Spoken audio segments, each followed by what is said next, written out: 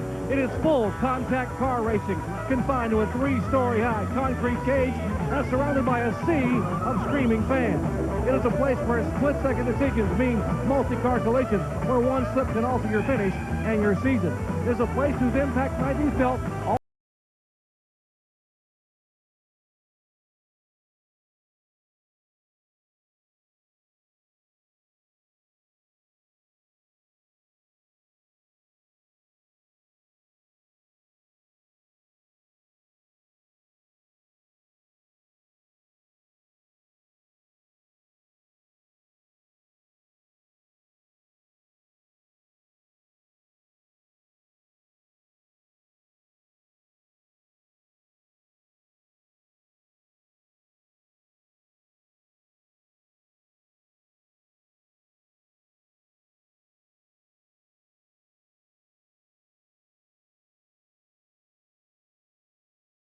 It's appropriate that a pain reliever sponsors this race because the 140,000 screaming fans can easily drown out the noise created by 43 stock cars and leave you with a tremendous headache. Bruton Smith is putting on the ultimate Saturday night fight.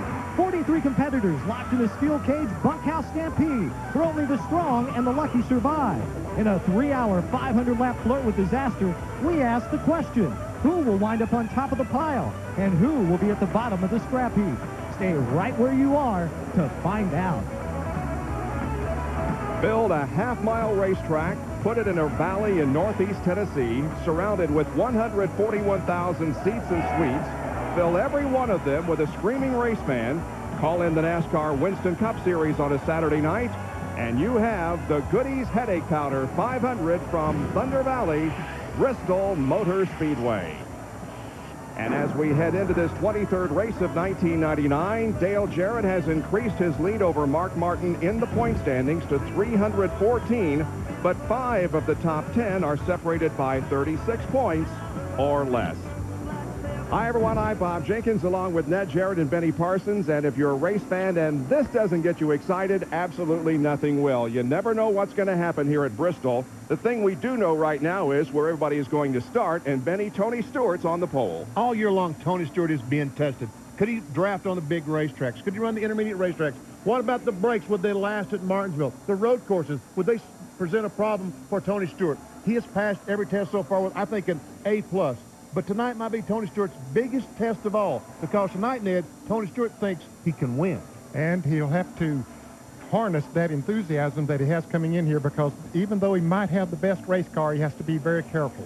Patience is the key word running here at the Bristol Motor Speedway. You can get caught up in someone else's trouble so quickly that you don't know what's going on. Even he might be running out front when you catch lap traffic, then that's when the trouble can start. We're just about ready for the command to start the engines to get these 43 cars and drivers underway for 500 laps of competition at Bristol.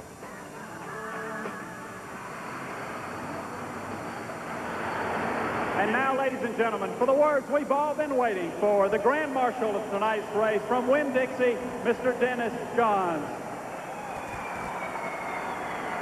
Gentlemen, start your engine.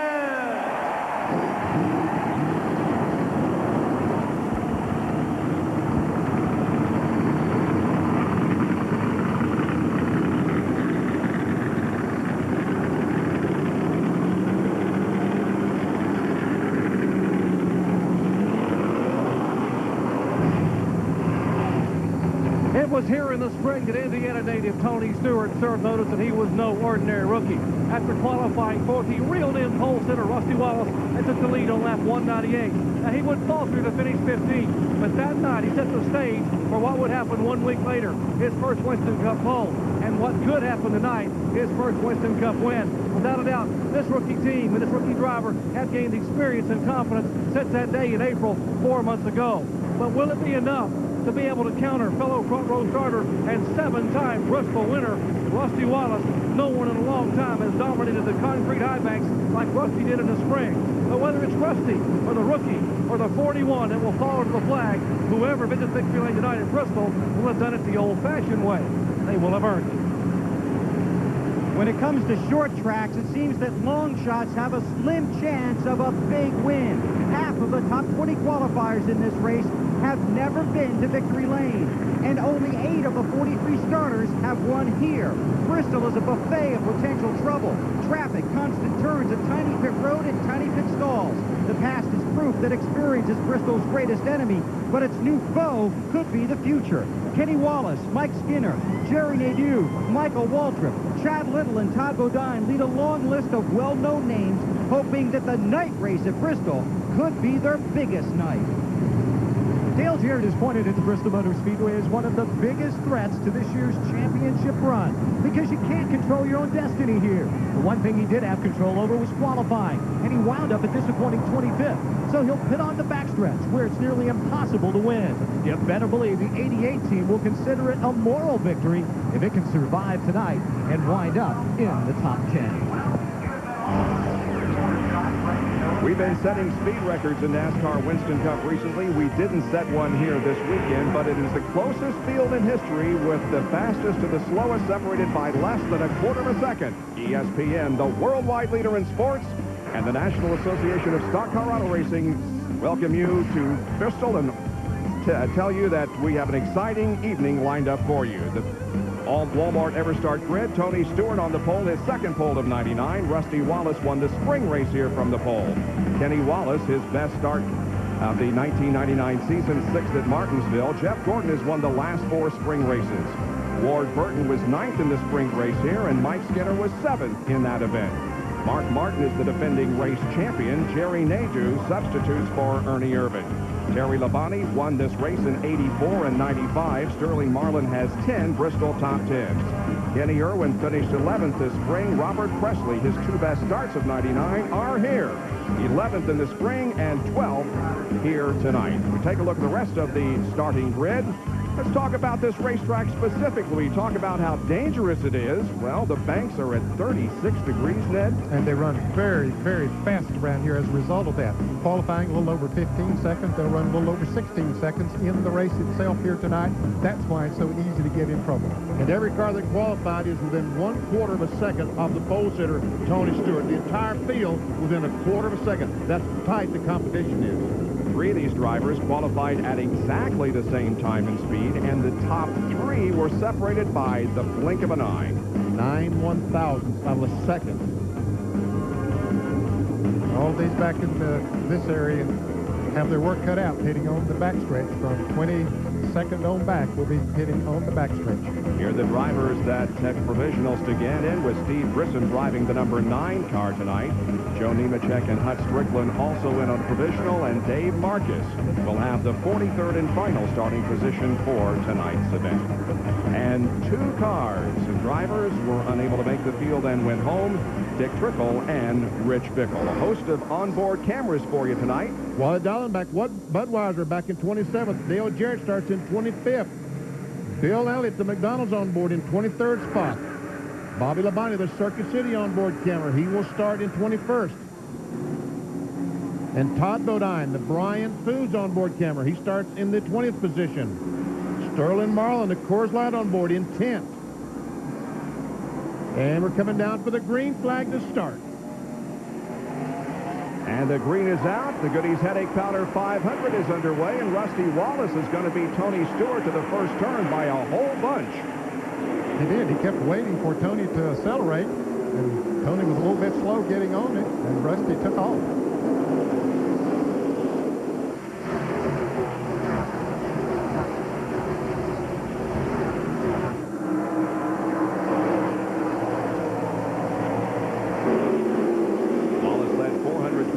Laps in the spring, trying to become the 10th driver in NASCAR Winston Cup history to win 50 events. He has 49 in his portfolio right now. Oh, contact from the car into the wall.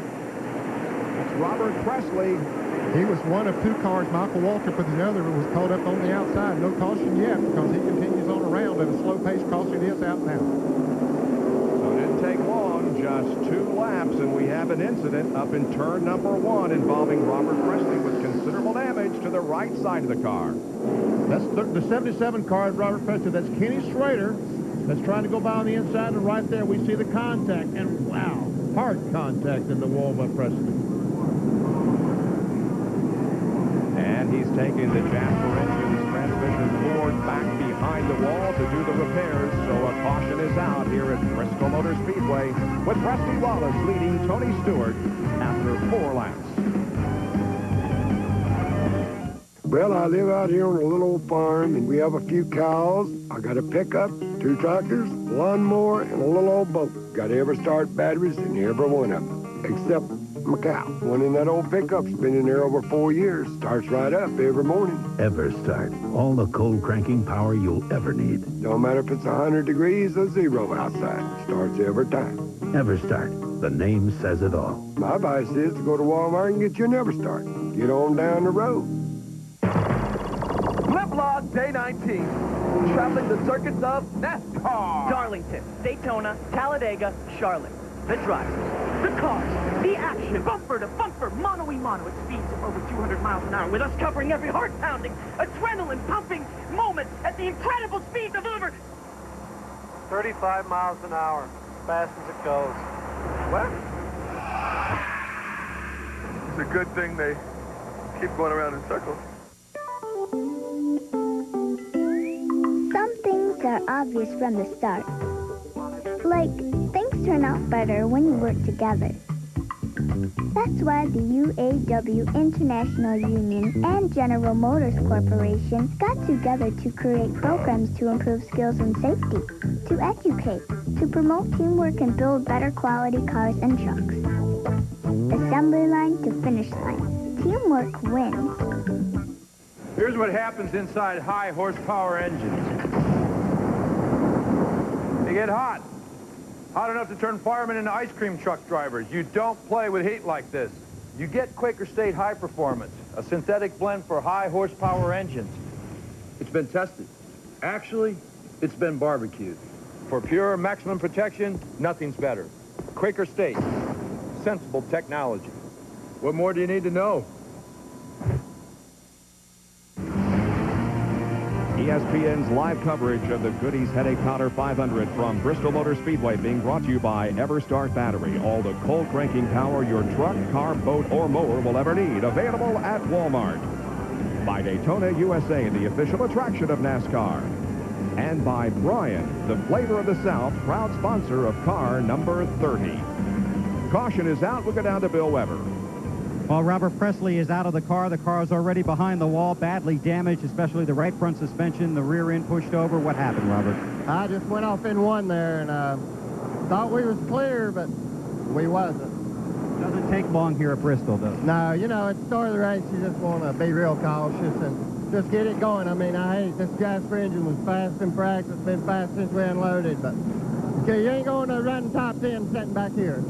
Well, he's very disappointed, not only because they had such a good qualifying run, but they did feel they had a very good car here tonight. This is why this track will break your heart. It will tease you in qualifying and crush you in the race.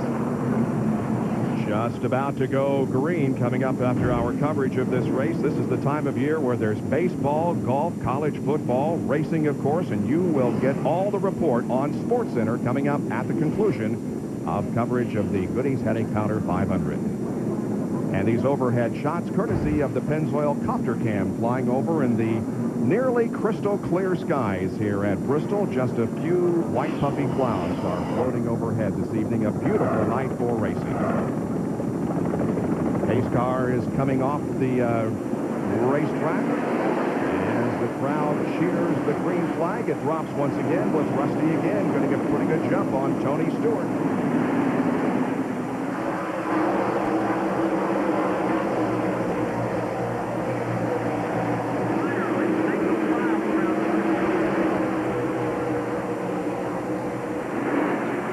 Everybody single file right now. Tony Stewart, however, looking to the inside of Rusty Wallace. They're coming out of 2 and down the backstretch. He falls in behind Rusty as they come down the front stretch, but Tony would like to get out into the lead. Here's a battle back here. Kenny Irwin and Sterling Marlin in a 5-car battle. That was for the 10th position. So let's put Kenny Irwin in that spot and move Sterling Marlin back to 11th. And Jeff Gordon now begins to close in on second place, Tony Stewart. So evidently, Rusty Wallace's Miller Lite car starting to slow down just a little bit. Just allowed Tony Stewart to come up and challenge the lead. And now Jeff Gordon's gained on this twosome. Last lap, Jeff Gordon was the fastest around the racetrack at 117.805. Rusty ran a 117.036. That third car in line, the fourth car rather in line, is Kenny Wallace, and Kenny Irwin picks up another position. So we're seeing some passing early here at the back of the field. Jeremy Mayfield, in fact, he's going into the pits right now. He had gone all the way to the back. He is pitted on the backstretch. John Kernan, what's going on with Jeremy? Jeremy had a bad vibration. Then he thought it had a tire going down. Left side tires look okay. They've already put on right side tires. The left side's now going on. We'll have to check and see. In fact, he had a tire going down, or possibly could have been a loose plug or something, but they didn't. He had a tire going down. And look how much you lose when you make a green flag pit stop. Up front, they continue to run in the same order.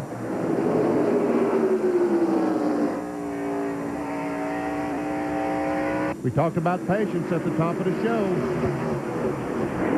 Tony Stewart right now has a better race car, but he must be patient. He must wait for that perfect opportunity to try to pass. Oh, we see Steve Grissom on the outside there with the Bobby Hamilton automobile. And look how close it is between the leader and the 50 car of Craven, who's running last. About a half a straightaway is all that is separating the first from the last. Stewart trying to work on Rusty. I understand it was the right rear tire of Jeremy Mayfield. He is 2 laps down to the leaders. And in fact, he's at the back of the pack. He's the first car that they would catch when they do catch up to the field. You put 43 cars on a half-mile track, and you're picking up about half of the track when you get to single file.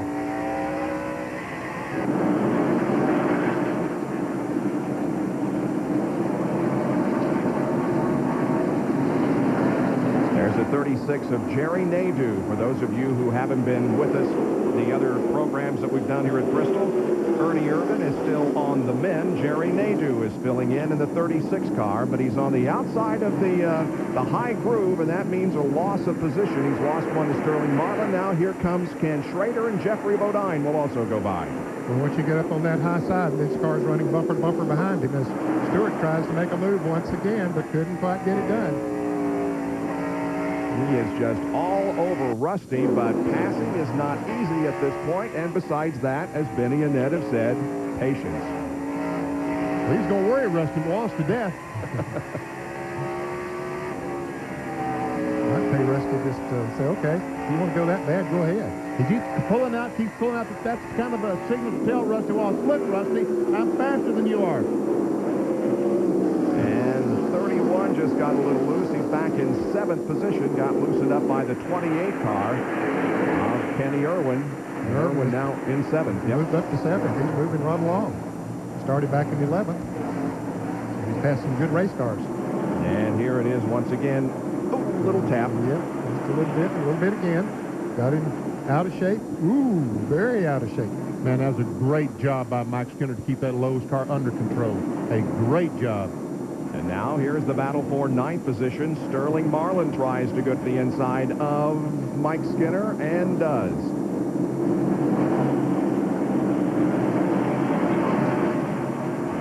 And a change up front. Tony Stewart takes the lead. And Jeff Gordon tried to go by, but Rusty closed the door on that. This is the 10th race that Tony Stewart has led in 1999. He led at Michigan last week, and now we see Elliott Sadler and the 25 car, from whom we look back to Sadler. That, of course, is Wally Dallenbach, and this is the battle for 27th spot. Kevin LePage is trying to get on the inside. And you go battle for 2nd spot. Jeff Gordon takes the DuPont Chevrolet into 2nd spot. And Tony Stewart is pulled away by about 6 car lengths. And now Jeff Gordon sets his sights on the leader, Tony Stewart, who has about a half-second lead at the moment, and 30 laps already in the books here at Bristol Motor Speedway. It's Wallace, Ward Burton, and Kenny Wallace, the top 5. For 10 years, the cable industry has been helping teachers teach through cable in the classroom. It's cable in the classroom. All the great things that cable can be in the classroom. It's free to schools, commercial-free, and it's educational. There's a great, big, wonderful world out there, and cable in the classroom brings it into the classroom. I wish they had it when I was a kid. Cable in the Classroom is a public service of the cable communications industry and your local cable company. All right, men. I know we're taking a beating out there. Things don't look too pretty right now. But we've got to pull together. Start fresh.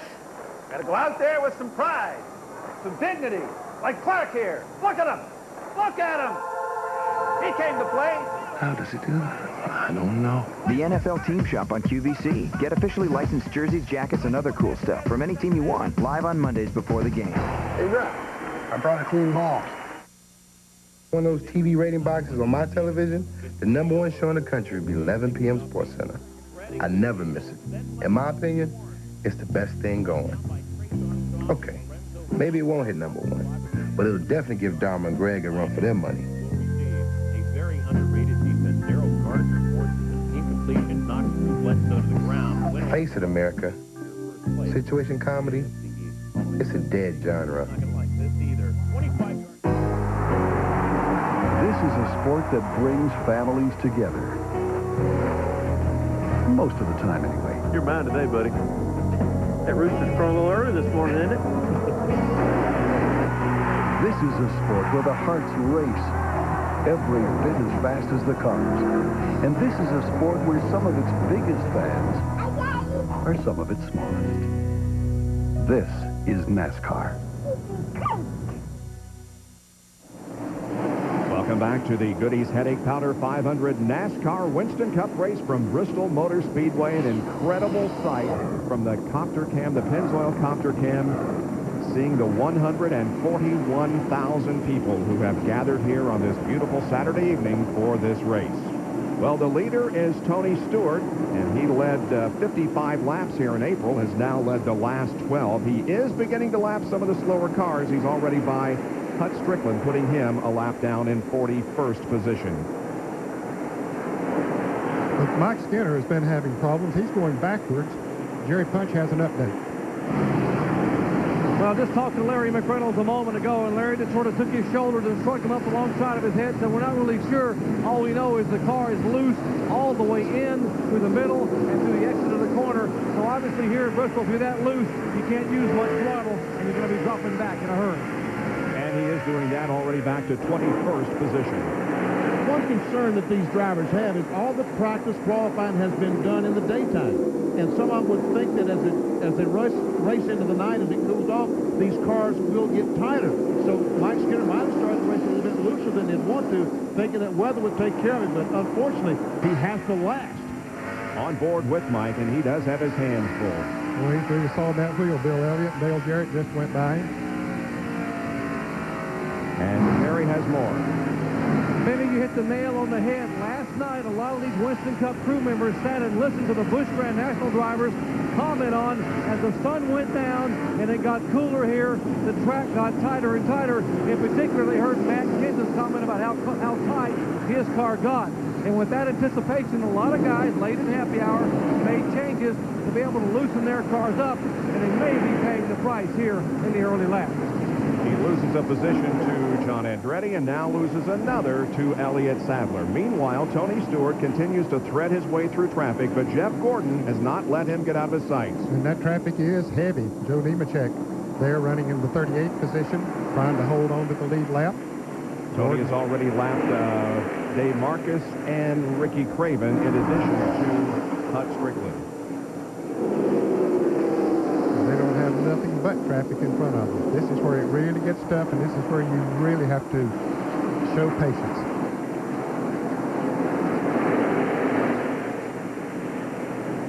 There is Jeff Burton, who is moving up through the field also. He's back in 30th spot right now, and Jeff Burton started 37th, so he's gained 7 positions. On board with Wally Dallenbach, who runs in the 30th spot.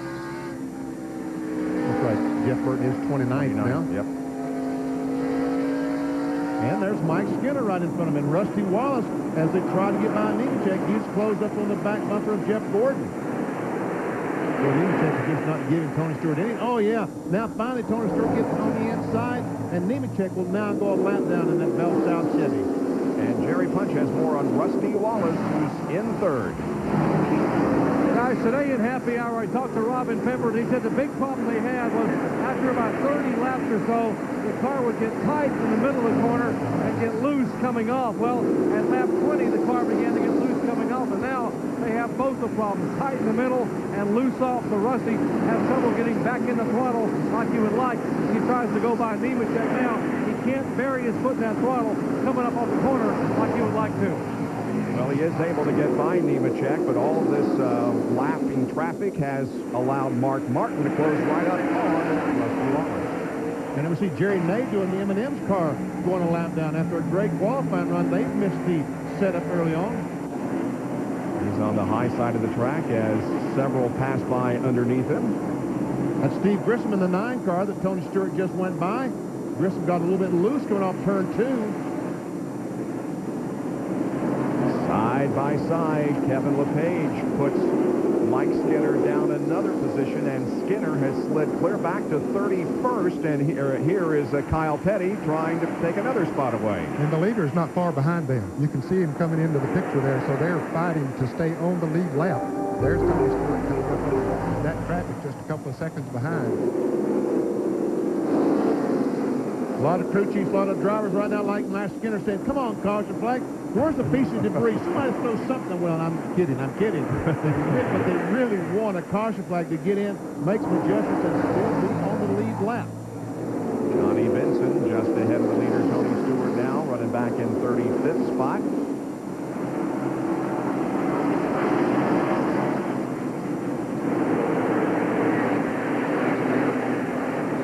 Ricky Rudd also just ahead of the leader.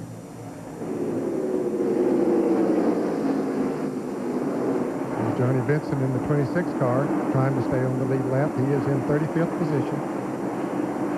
Nemechek again caught on the outside.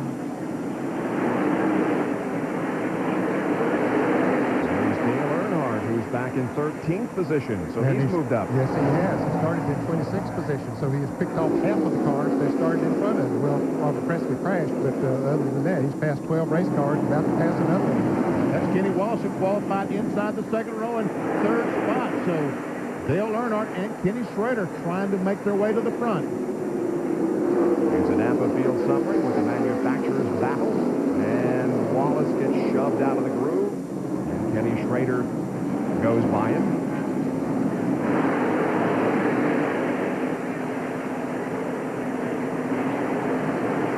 And we go back to this situation that has the top runners trying to move through the slower traffic, but they're being very patient, at least at this point. Yes, they are. They need to be. And you go into this race with that in mind. I have to be patient. And Mike Skinner, he's up on the outside. He's going to, John Benson gets on the inside of him. The train will go by with the leaders down on the inside, and we'll go a lap down here. And all that patience will last for about 100 laps, and then it'll all go away. Well, a tough evening for Mike Skinner so far, as he started back in the 6th position, but now has dropped all the way back to 34th. This is Sterling Marlin, the Coors Light Chevrolet. He is currently in 5th position as he tries to catch up with Mark Martin, but he's about 2 seconds behind Mark Martin. See Dave Marcus with 71 Realtree car up in front. And that's Jerry Nadeau also just ahead of Dave Marcus.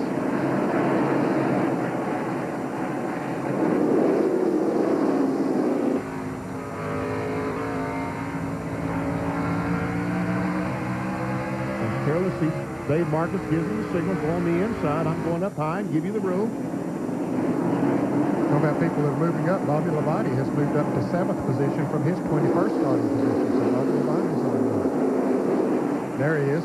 There he is, down on the inside. He's right behind the 6th place car, Jeffrey Bodine, the power team car. Bobby Labonte might be one of the fastest cars on the racetrack. He is coming through traffic and moving on up. Of course, he has the advantage of the leaders being in that heavy lap traffic, but he's catching some of it himself now. And Labonte is driving a backup car here tonight. He crashed in practice prior to qualifying yesterday. The backup car is running well for him. 65 laps have been completed. We'll check the speeds as they cross the line and see who's the fastest out there. Stewart right now, Marlin second, and, well, make that Dale Jarrett now the 3rd quickest out there. Marlin is second, and Jarrett is 3rd quick, running back in 18th spot. He started 25th, so he's picked off 7 positions.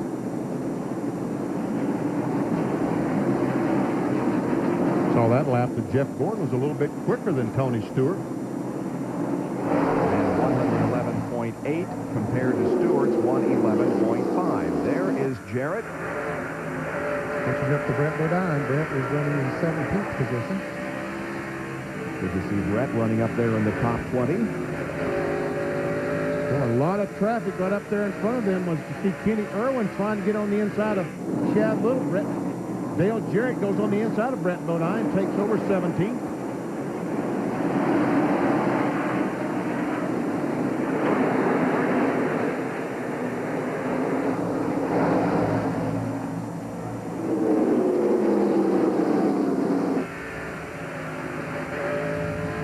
Henry Wallace, you've already mentioned that his car not to his liking because he started up near the front there, but now is fighting for 16th position to hold on to 16th position.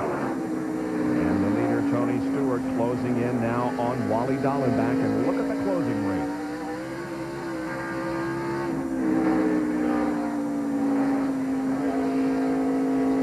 The racetrack right now looks like that Tony Stewart is still the quickest car last time. A little bit faster than Jeff Gordon. That time, Rusty Wallace was quicker, but that's because that Tony Stewart is now caught up behind the 25 car. But he disposes of Wally Dallenbach, puts him a lap down. That means that 30 cars are now in the lead lap as Dallenbach runs in the 31st spot. So far, Rusty Wallace has led 47 of the 73 laps that have been completed so far. Jeff Gordon is running second, followed by Rusty Wallace. Mark Martin is 4th, and Sterling Marlin is in the 5th position. You're watching live coverage of the Goody's Headache Powder 500 from Bristol Motor Speedway. We'll be right back. Hey, Ray, those brake pads really did the trick. Great. I got a couple more things I need. Do you think you have these? Think? No problem. Hey, Jeff, can you get these for Dan? I'm on it.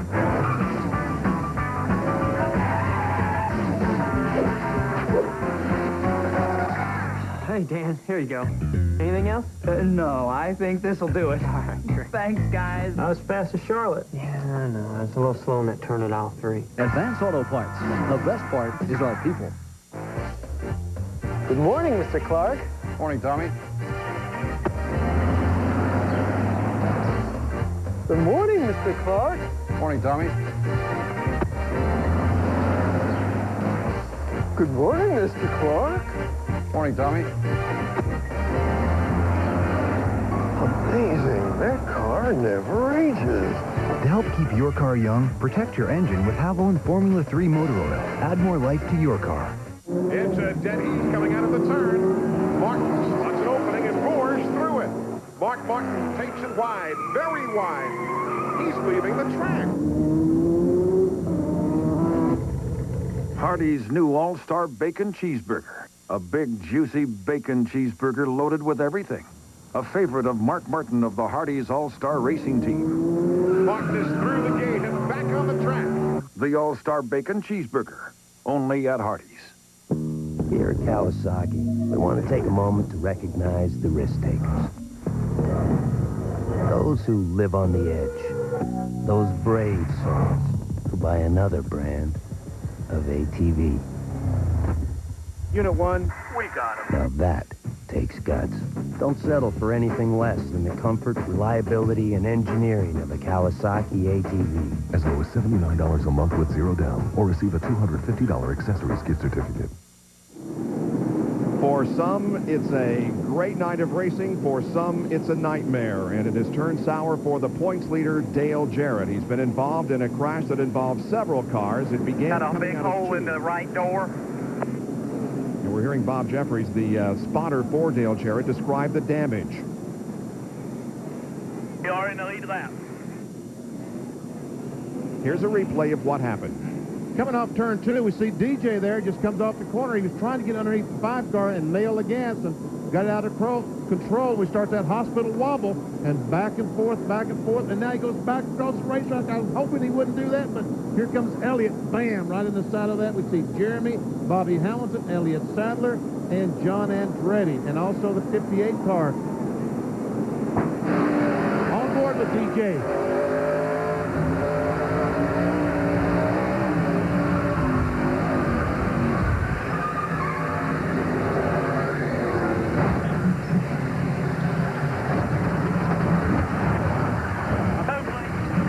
Right on board, McDonald's on board. He's hoping he'll stay up there, but he comes right out in front of Bill Elliott. Bill had nowhere to go. Pits are open. Here's Bill Weber.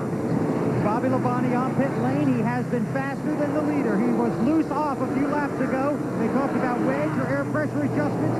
Decided to make no adjustment. Pit road very tight. You'll have to be very cautious getting out. Rights are on, lefts are going on. He has the 30 in front of him, 18 almost done. He's on his way, has to back up, and here he comes. Left side tires on Tony Stewart's car. Great pit stop. He and Gordon now going out. Rusty Wallace made a track bar adjustment. Air pressure in the left and right side tires. Let's go to the back section, John Turner. Dale Jarrett is pulled in. The word is 2 tires only. Right side tires only. They're also going to have to pull the fender off that right rear tire and check things out to make sure the suspension is okay. Dale Earnhardt is down and away after his service. There's also a hole ripped in the right side of the door, and they're looking at that, pulling out that right rear fender, taking a lot of time, waiting. They just hear, let's go, guys. And DJ will be down and away, and he will be coming back down pit road for some more service. But Dale did tell the team when we were away at commercial break, he said, guys, it was my fault. I got down too low on the apron. Dale has had the points lead since Richmond in May. Since then, he's gained an average of 23 points per race. I believe the steering wheel's okay, Todd. I think that was just from my flat tire. And as we watch that replay, We'll listen to Dale Jarrett talk to his crew. I was hoping the car would stay on the apron there on the racetrack, but he just couldn't do it. Back across the racetrack, right in front of Elliott, and we see the other 4 cars involved. He had slid past the inside wall on the backstretch, and at that point had not hit anything, but again, it slid up right in the path of traffic. John? Dale Jarrett is back in. They continue looking at that right side now, trying to put something over that hole to tape over the hole in the right side door. They've already changed left side tires. Okay, let's go. Go. And Dale said he thought the car was basically okay. Believe it or not, after all that, he says he thinks the suspension is all right on the car. Well, he has stayed on the lead lap, but he has lost a lot of track position and has a damaged race car. 82 laps completed at Bristol Motor Speedway.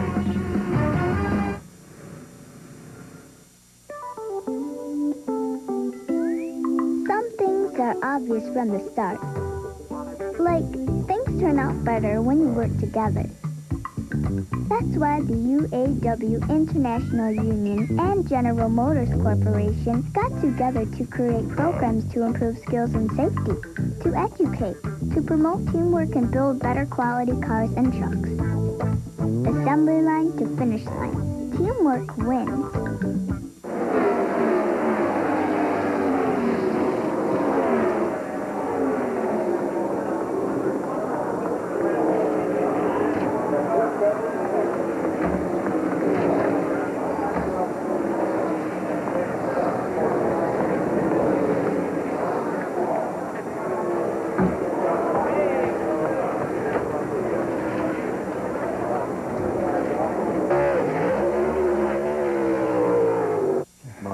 Dad, a 37-year-old that lives at home, should pay rent. That's great, Mark. But I want airline miles or points.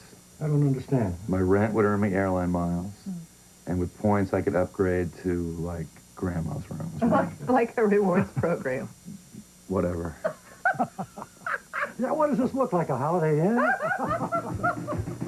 More ways to collect and redeem points than any other hotel program. That's today's Holiday Inn. Hi, I'm Jeff Burton with an exciting message for NASCAR fans.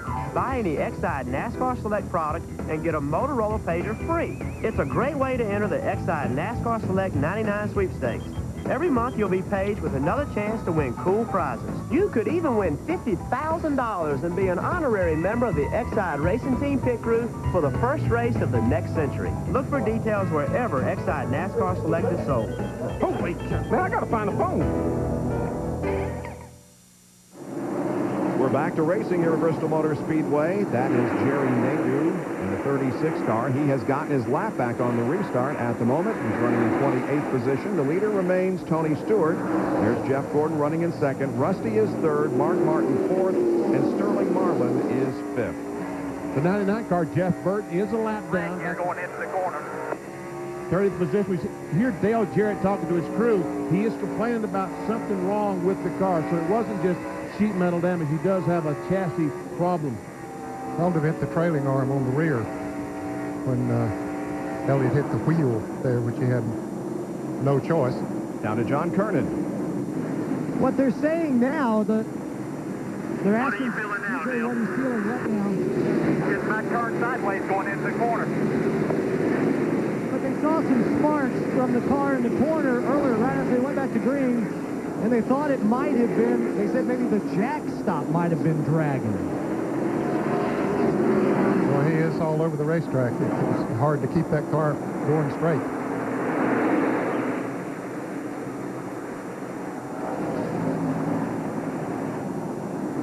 A long evening here, 400 more laps trying to keep up with this thing and get as many points as he possibly can. 19 consecutive top 10 finishes coming into the event tonight. Back up front, there is Tony Stewart leading Jeff Gordon by better than a second now. While we were at break, Jeff Gordon tried to pass Tony Stewart. They made a little contact off turn 4. I wonder if Jeff Gordon has bent a tie rod on the right front, because right now Tony Stewart is pulling away from him. I just wonder if that contact bent something in the suspension. His car has not, it seems, been the same since that incident. He's continued to drop back. Although he's staying ahead of Rusty Wallace, who is in third place, and Mark Martin, those two cars right there just went by. Again, those two cars right behind Jeff, Skinner and Burton, are both a lap down. On board with Mark Martin, he looks ahead to Rusty Wallace up in third.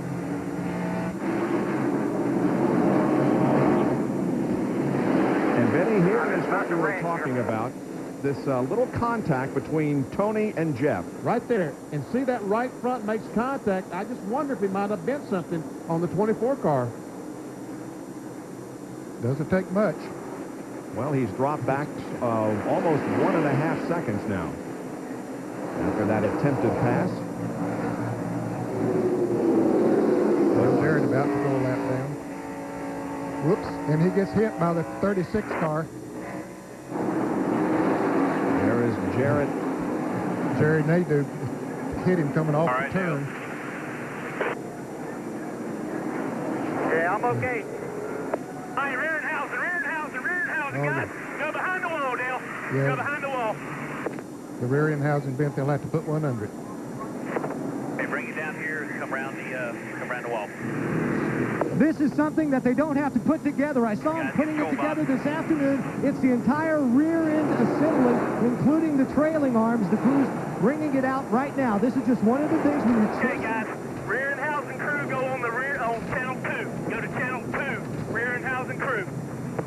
They had this ready to go, so they wouldn't have to waste any time. This is just one of the things that you have to prepare for here at the Bristol Motor Speedway, especially when you're in the battle for the NASCAR Winston Cup Championship.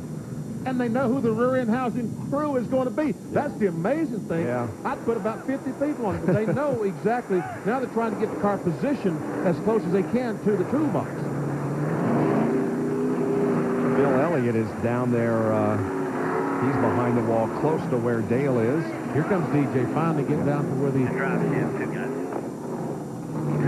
That's amazing. They have their own group of of guys specially trained for this operation. To the penalty box goes Jerry Nadeau. When they got his lap back, he had fought and was running in front of Tony Stewart. But now they're in changing tires, and they say he's in the penalty box. We'll see how long they hold him. Apparently they're going to hold him for 2 laps. See the NASCAR official standing in front of the car, and when they finish the 4 tire, whoop, stop right there. That's the winning place. Here's a replay as to why he is in the penalty box. Coming off of turn 4. DJ had tried to move down to the inside and get out of the way. He knew they were coming. Still being held there. This seems like an hour, doesn't it? Yes, it does. It's too bad he worked so hard to get his lap back.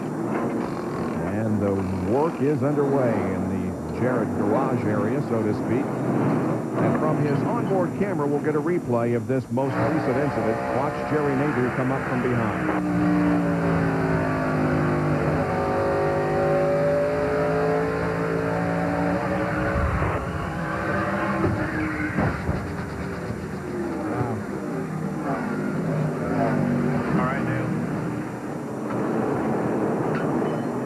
Still holding Jerry Nadeau.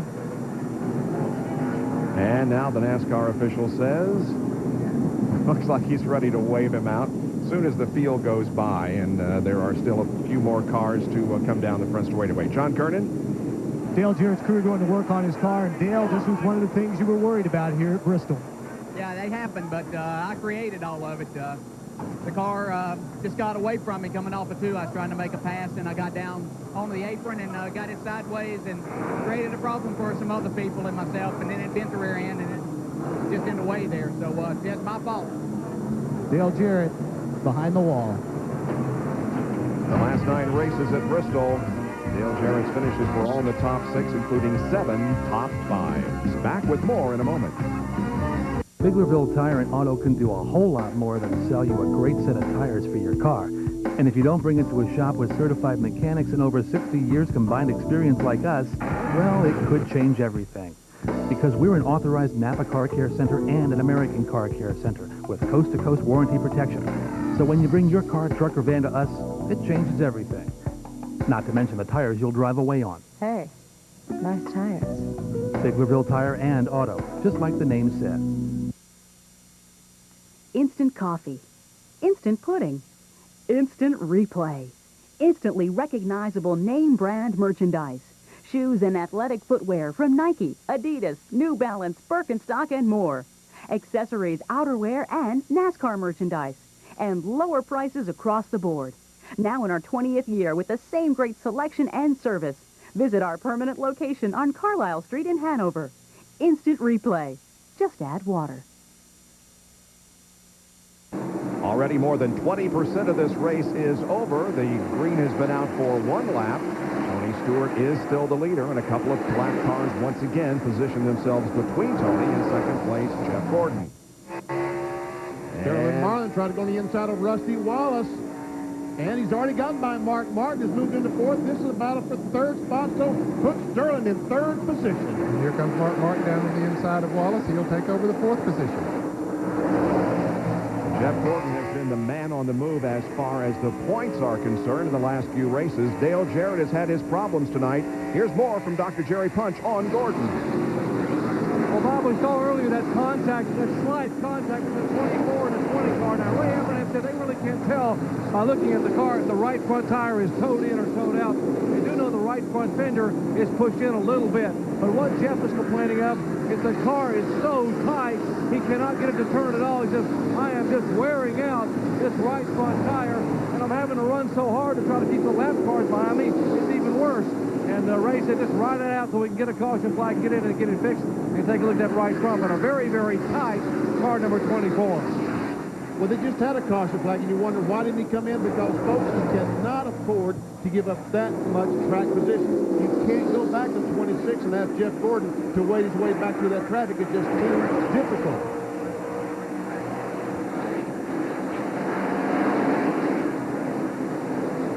Ricky Rudd is between Jeff Gordon and the third place car of Sterling Marlin. The 5 and the 60 just got together, battling for the 10th position. Jeffrey Bodine inside of Terry Labonte, and some big contact. Boy, that looked like that 77 car of Robert Preston and Kenny Schrader all over again. As Michael Waltrip goes by the 5 car. Michael, few laps down? Nope. No. Kenny Irwin and Kevin LePage battling for the 18th position. Kyle Petty is also right there.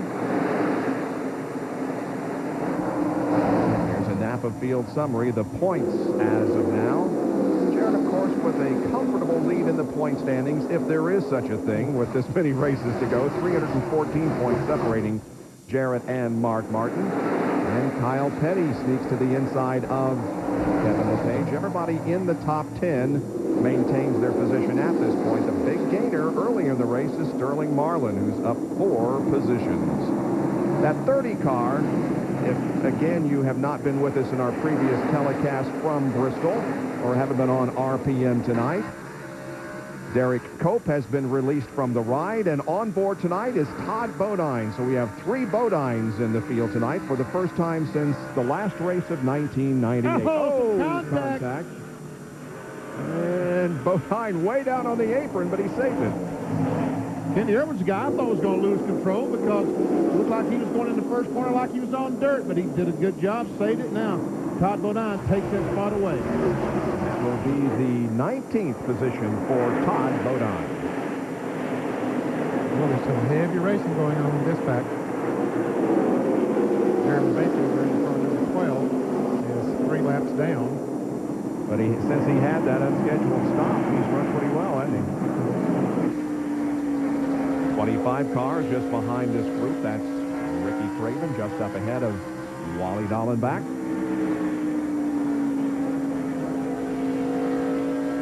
Ricky Craven, the 50 car, the Midwest Transit car. He and Jeremy right side by side. And Ricky is a lap down.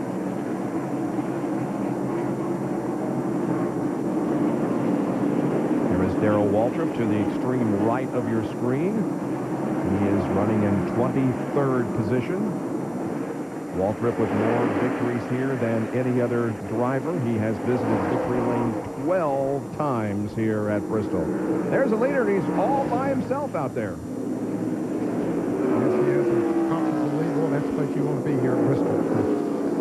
one close to you, behind you, fighting you, and you're not too close to anyone that you're catching up to. And check it out, he's 2 seconds ahead of the second-place car, Jeff Gordon. At Bristol Motor Speedway, 2 seconds is an eternity, it seems like. We'll go around here in 16 seconds. So that's an eighth of a lap. Will Tony Stewart be able to win a NASCAR Winston Cup race in his rookie season? That's what everybody is speculating on. Certainly a good opportunity here for him tonight. There's the interval between first and second. The last time that a rookie won in his rookie season was Davey Allison. He won 2 races, as a matter of fact, back in 1987. He won at Talladega, and he also won at Dover. And besides that, Morgan Shepherd also won in his rookie year. So did Ron Bouchard, Dale Earnhardt in '79, Earl Ross, and dating all the way back to 1958, Shorty Rollins won in his rookie year. This summer, if you can dream it up, Sonic can put it in a cup. We've got hundreds of drink flavors you can mix and match. Plus, our 44-ounce Route 44 big drinks. Enough choices to let your dreams run wild. Sonic America, drive it. Meet Booten Tidwell, bounty hunter. Knows crime doesn't pay, knows Chevy S10 does. Standard 4-wheel anti-lock brakes on every model. Plus more interior room and a bigger bed than Ford Ranger. It's what IntelliChoice calls a best overall value. It's what Boone calls his best catch yet. Chevy S10. Like our rock. This is where most oil comes from. Out of the ground and into your engine. Sure, it's refined, but it still retains some sort of impurities. And quite frankly, I won't use it. Mobil One's a little different. It's man-made, it's fully synthetic and pure. And that purity means cleaner engines, less engine wear and better performance. I tell you, it's worth paying a little extra for. Nothing outperforms Mobil One.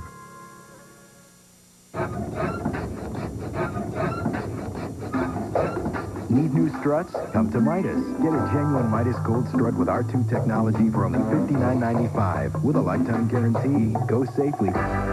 Go Midas. Counting down to #1. While some of his incredible records in a 32-year career have been surpassed, no one will ever match his toughness. Sports Century athlete number 21, Gordie Howe. Friday at 9:30 on ESPN, presented by General Motors. Get ready for 17 weeks and 18 games of Rock'em Sock'em football under the lights. Man, I can't wait for fall. Why is that? Football season? No, it's a summer heat. It's murder when you don't have sweat glands. ESPN Sunday Night Football. The season begins September 12th. The debut of Sunday Night Football September 12th with the long-awaited return of the Cleveland Browns. They'll host arch rival Pittsburgh. The following night, ABC's Monday Night Football, the Miami Dolphins battle the Denver Broncos. On the night, John Elway's number 7 will be retired. Speaking of championships, Dale Jarrett, the points leader in NASCAR Winston Cup racing, with a problem here tonight. He's 38th and behind the wall. John Kernan has an update. Bob, they've got the old rear end assembly. They are putting in the new one right now. Now, this is the left side rear trailing arm. Look at how nice and straight it is. Now, come over here and look at the right side. This is what happened. They bent the trailing arm. What that did is brought the right rear tire upwards, making the rear end want to turn the car into the corners. DJs, we heard him say several times he was about ready to wreck the car. Well, that's exactly why. And the work goes on as they try to replace. And, you know, they can change that rear housing almost as fast as they could change that single trailing arm. Let's check our on-track interval between Tony Stewart and Jeff Gordon and see what's happening. And we see that Tony Stewart is widening the gap between himself and Jeff Gordon. Just a half second, but every little bit helps. Moved it up to 2.1 seconds on lap 129, but now on lap 136, the interval is again down below 2 seconds. As a matter of fact, it's 1.6 seconds. So Gordon is about as close now as he's been in the last few laps. And Sterling Marlin is in third spot, doing well. And in fourth is Mark Martin, and Bobby Labonte, the teammate of Tony Stewart, is up to fifth. He started 21st. There's Ricky Rudd, who is back in 27th position, a lap down, but right behind Ricky is Sterling Marlin. 2.5 seconds behind the leader, but running the fastest lap, that last lap, at over 112.6 miles an hour. But again, the man on the move on the racetrack is the 18 of Bobby Labonte. There he is.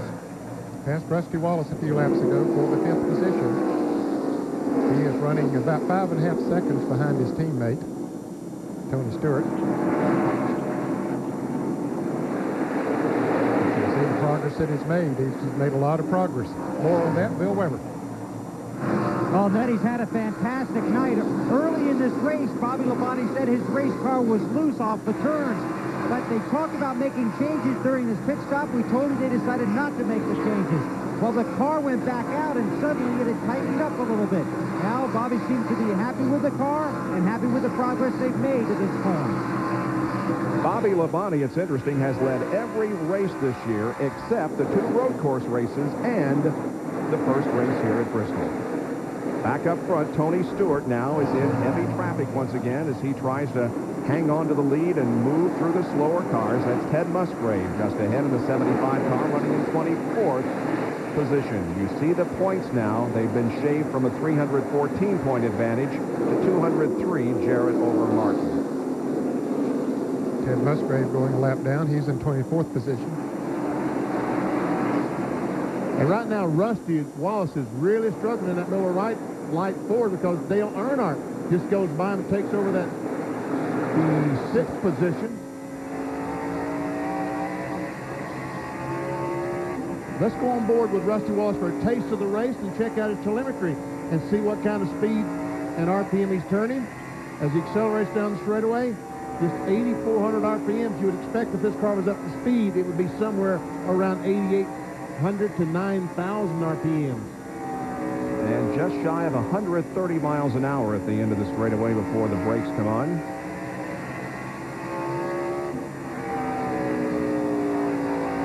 This 36 degrees banking doesn't look like they're banked that much when you're looking out the windshield there. Terry Punch has more on Rusty. Well, despite the fact that they made a track bar adjustment and also made an air pressure adjustment in the right front and left front, Rusty just came on the radio a moment ago and told Robin Pemberton, tighten the middle, tighten the middle. So obviously he's still having that same problem he had early on, getting the car to turn right in the very middle of the corner.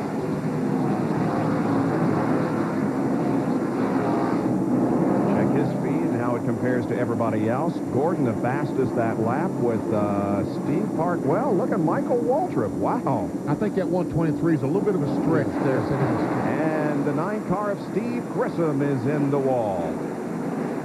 Sliding across the banking up in turn number 3, bringing out another caution. Our 4th of the evening. And it looks like it's going to be a 1-car crash. Don't see any other cars involved, but that is gasoline. It could be gasoline that he's leaving a string behind him, and I hope it doesn't spark too much, but maybe it's oil back there. In any case, he has shortened that car up considerably. Let's take a look at it in replay. There he is up on the outside, and I don't know, that left front tire was flat when we saw him there a moment ago pulling away. Now, I don't know if that was as a result of locking the wheels up probably and wearing through. Yeah, I think that, see, the right front is flat as well. Heavy damage to the back of that car. Here are all the leaders come down pit road to make these pit stops and adjustments. Bill Weber.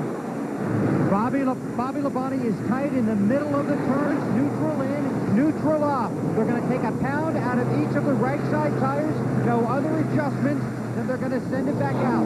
Fill it with fuel, and Bobby Labonte will be on his way to Jerry and Tony Stewart's pit. And they asked Tony what you wanted to do, and Tony said, yeah, clean the windshield. That's all we need to do with this thing. It's that good. Gordon is in behind him. Rusty Wallace making an air pressure adjustment. Gordon is out. Tony is out. And Tony Stewart will win the race to the end of pit road by virtue of his first pit spot. Let's go back to John Kernan. Dale Earnhardt has worked his way up to the 6th spot. He comes in pitting on the back stretch as Tony Stewart, Jeff Williams, Sterling Martin, Mark Martin, and Bobby Labonte go by. Earnhardt asked his crew for a good stop. He also asked him to make an air pressure adjustment because he was just too tight in the center of the turn. lost about 5 or 6 positions on that pit stop by hitting on the backstretch. I think. Well, Rusty needed that caution flag to make some adjustments, see if he can get this Miller Lite Ford going. Although his speed was not as compared to the other cars, he was not that much slower. A little bit of adjustment might get him back in the game. 152 laps have been completed so far in the Goody's Headache Powder 500 from Bristol. We're talking rugged, we're talking fun. You ride the best and the job gets done. Polaris ATVs are made in the USA. We're talking tough. Buy a new Polaris ATV now and get a Remington rifle or shotgun. Or choose $250 towards Polaris clothing and accessories. See your Polaris dealer for details. These are Cobalt tools, the finest mechanics tools you can buy in any store. They've got contoured handles for a better grip. And the K-drive that grabs fasteners on the sides, not the corners, which means more torque, less rounding, and less slippage. So Cobalt tools can stand up to anything. From where I'm standing, that's a very good thing. Cobalt, setting the standard in mechanics tools. Made in the USA and guaranteed forever. At Lowe's Home Improvement Warehouse and online. No multi-million-dollar contracts. No victory laps. Not even a winner's circle. But if you think these weekend warriors who run the SCORE Desert Championship Series take anything for granted, think again. Which is exactly why they run with the Duralast battery from AutoZone. A battery so tough, so dependable, we back it with a 2-year free replacement guarantee. The next time you hit the road, don't settle for anything less. It is more than sport. It is spirit.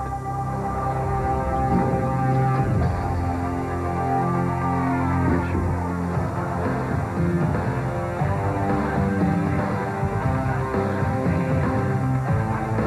Family. The Coca-Cola Racing family. Refreshed by Coke.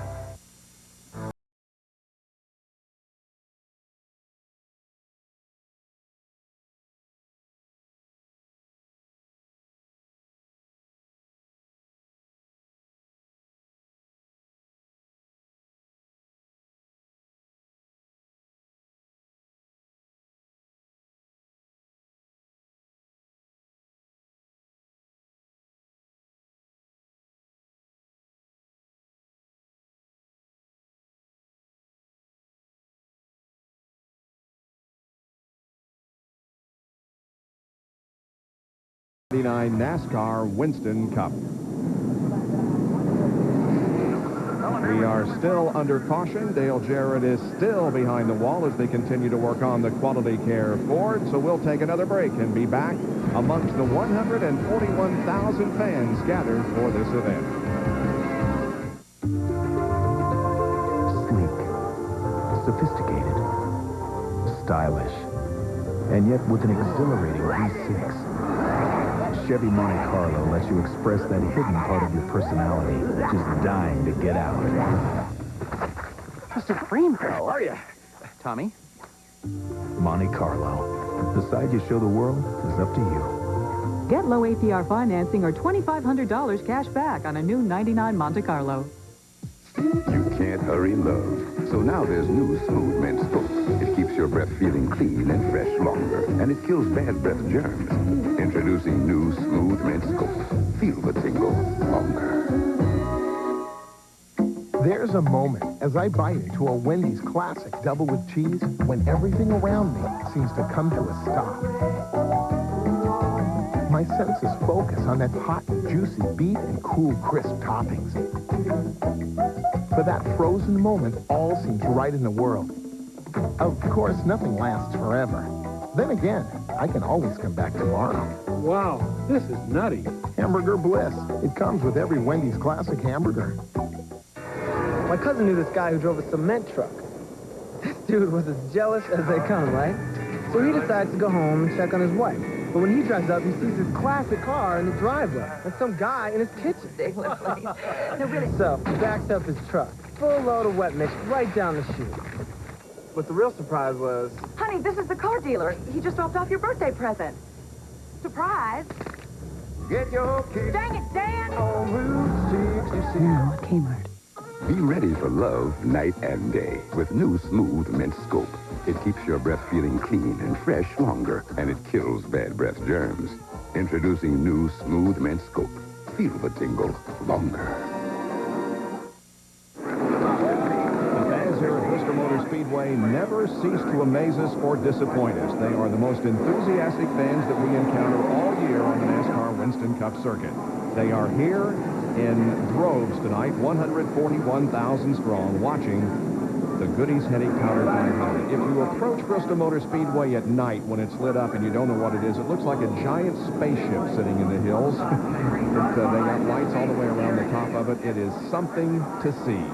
The green flag is out, and the Goody's Headache Powder is back under green flag conditions. Mark Skinner will be trying to get a lap back down on the inside of Tony Stewart, but Stewart looks like we're wow, that was close off turn 2. There's Skinner. Riding right now. Oh, contact between Marlin and Gordon for second position.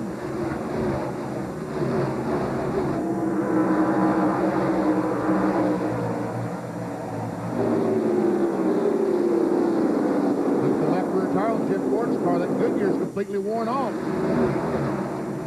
Contact between Sterling.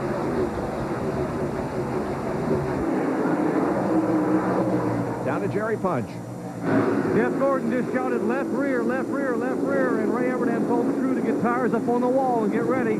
Jeff said he may have got the left rear, so he's waiting to hear if it's going to vibrate. That time by, he said still okay, but I may have to come in, so they're ready to possibly pit an unscheduled stop for the 24 car. So more drama as the night continues to unfold. Lowe's Field summary with the manufacturer's points battle. Jeff Gordon, 4 wins at Bristol. All of them, however, have been during the Sunday afternoon sprint race. He's never won under the lights at Bristol. Well, everything appears to be okay. He's pulled away from Marlin a bit. Yeah, I believe it's okay. His car right now, it seems to be running a little bit better than it was compared to the competition. Last time by, Tony Stewart ran 116 something. Jeff Gordon ran 117 something. And Jeff is going to move to the inside of Jerry Nadeau here, and if he does and passes him, there will be no cars between himself and the leader. Mike Skinner has gotten his lap back in 27th position. Here again is the contact. Ever see Jeff Gordon and Sterling Marlin right there? Wow. On board Sterling Marlin and the Coors Light on board.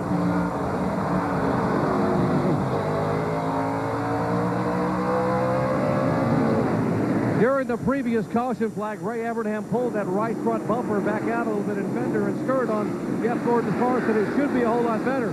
Then he gave his driver a bad news, good news message. He said, well, Tony Stewart's in a league by himself, but you're better than everybody else. Now the interval between first and second is now 86 hundredths of a second. The last time by, Stewart was just a little bit faster than Gordon. And a good battle for third now as Mark Martin comes up to challenge Sterling Marlin.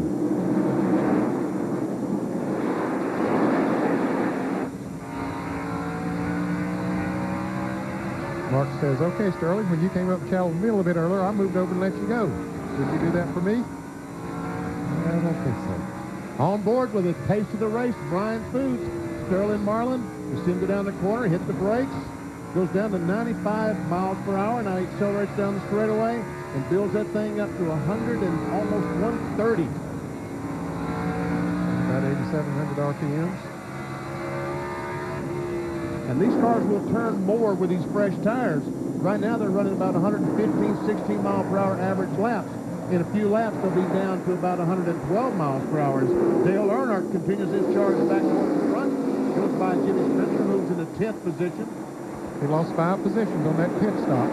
He went in running 6th and came out running 11th. It was not because they had a bad pit stop. It's just the nature of pitting on the backstretch. Just it'll cost you some time every time.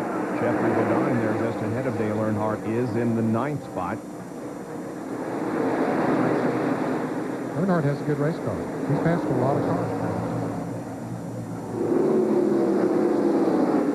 This will be 2 weeks in a row for Goodrich Chevrolet. Last week at Michigan, Earnhardt had one of the best race cars there. He was paid after about 20, 25 laps, but boy, was excited those first 25 laps. Yeah, it was.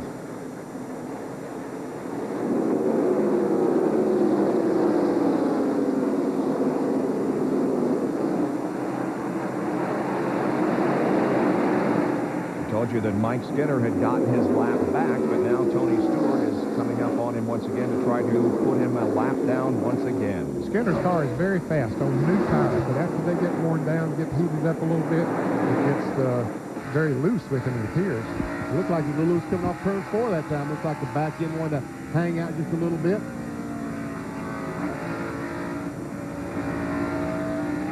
Now Tony Stewart turns under him and goes down in turn 1 on the inside and will put Skinner a lap down.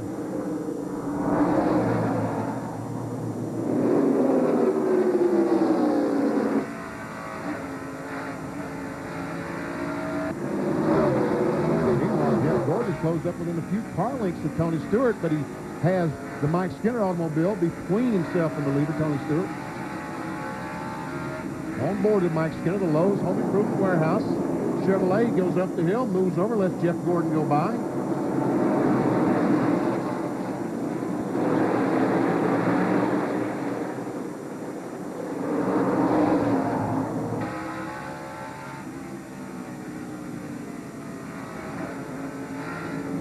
The last time by, Jeff Gordon was a second behind Tony Stewart. Let's see how this time he's a second and a third behind Tony Stewart. But the traffic passing Mike Skinner with some of that. Let's see what he can do in the lap.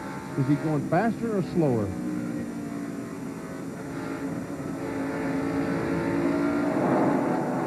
Here's the 30 car of Todd Bodine and Kevin LePage as they try to decide who's going to run in 23rd spot. LePage tries to get to the inside, coming off the corner down the front stretch.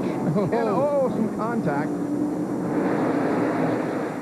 And LePage is going to be able to take over the spot from Todd Bodine. And that 12 car of Jeremy Mayfield is not on the same lap as everybody else. Darrell Waltrip, however, is in the 25th spot. Make that 24th. As he goes by Todd Bodine. Jeff Gordon and Tony Stewart, I'm sorry, but I wanted to tell you folks that Jeff Gordon and Tony Stewart, they're running about the same speed right now. That's Tony Stewart, the leader of the race, Home Depot Pontiac.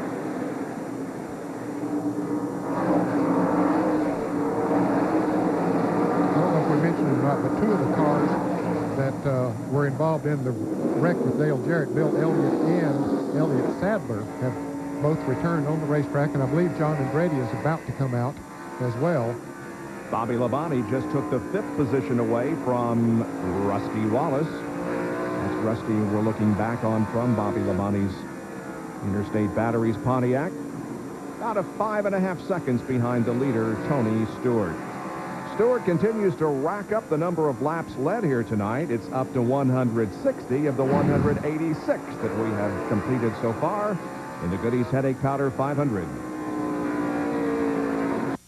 Hi, folks. Tom Park here at Crown Ford in Chambersburg, where our customers are treated like royalty. When you come in, you'll find a family-friendly atmosphere in our showroom, a place for your kids to play, and a service department to meet your needs. We're open 6 days a week at our service department with extended hours for your convenience. We have an on-site body shop, and you can visit us anytime on our website, or simply give us a call or make the short drive to 2024 Lincoln Way East, just east of Highway 81. Remember, if it doesn't say Crown Ford, you definitely paid too much.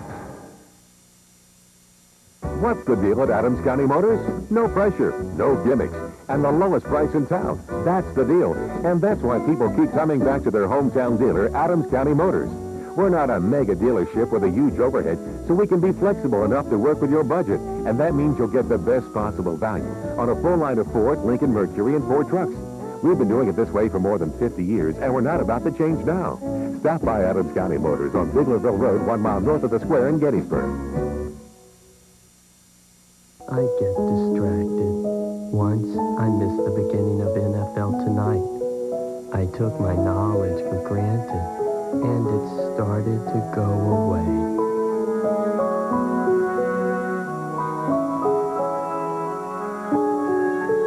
Now, my knowledge is back.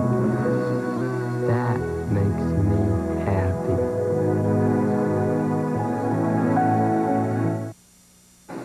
With a lead of 1 1/4 seconds, Tony Stewart continues to set the pace in the Goody's Headache Powder 500 here at Bristol with almost 200 laps completed. That's the completion of lap 193 for Tony.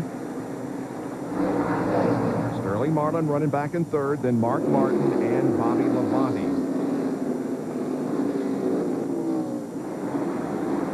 Tony coming up on the 25 car of Wally Dallenbach. Dallenbach is the last car on the lead lap in 26th spot. Just before the break, I mentioned that John Andretti had come out of the pits or from behind the wall. Bobby made a couple of laps and then went back behind the wall again. And also the 50 car of Ricky Craven has gone behind the wall. And that's significant that Andretti completed a few laps, and also the 21 of Elliott Sadler, because it has moved Dale Jarrett back to 40th position right now. Now, he isn't out of the race. They're still working on the car, so he can get back out there. But right now, our points leader is 40th and behind the wall because of a couple of incidents in the first 100 laps of this event. On board with Todd Bodine, his first NASCAR Winston Cup start in 1999. He last raced at Atlanta, the last race of 1998. He's running in 25th spot on the lead lap. Well, he's not on the lead lap anymore. This is Todd Bodine's 99th NASCAR Winston Cup start. He finished 5th in that last race at Atlanta last year.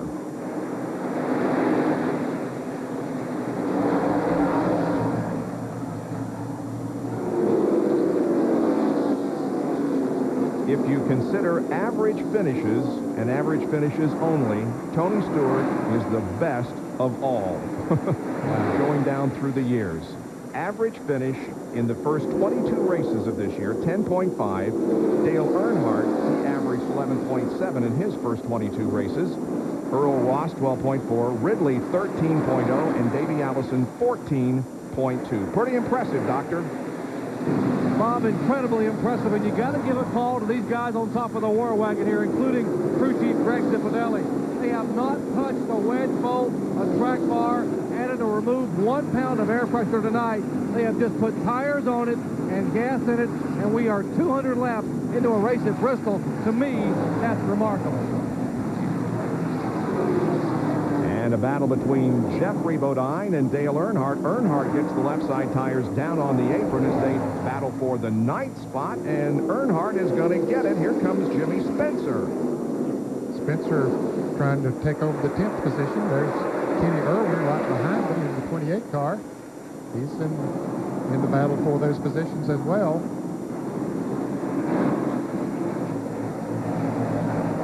Kenny Irwin has had a good run. He started in 11th spot and right now is trying to take over the 10th position, or make that 11th.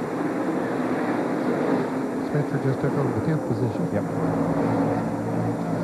And Bill Weber told us on NASCAR today that Jimmy Spencer signed the letter of intent to continue driving the 23 car in the year 2000. And John Andretti also has signed up for 3 more years with the Richard Petty team. He likes the king. Yeah, he does. Well, it's a good combination. Here's Irwin taking a look. Whoop. Oh!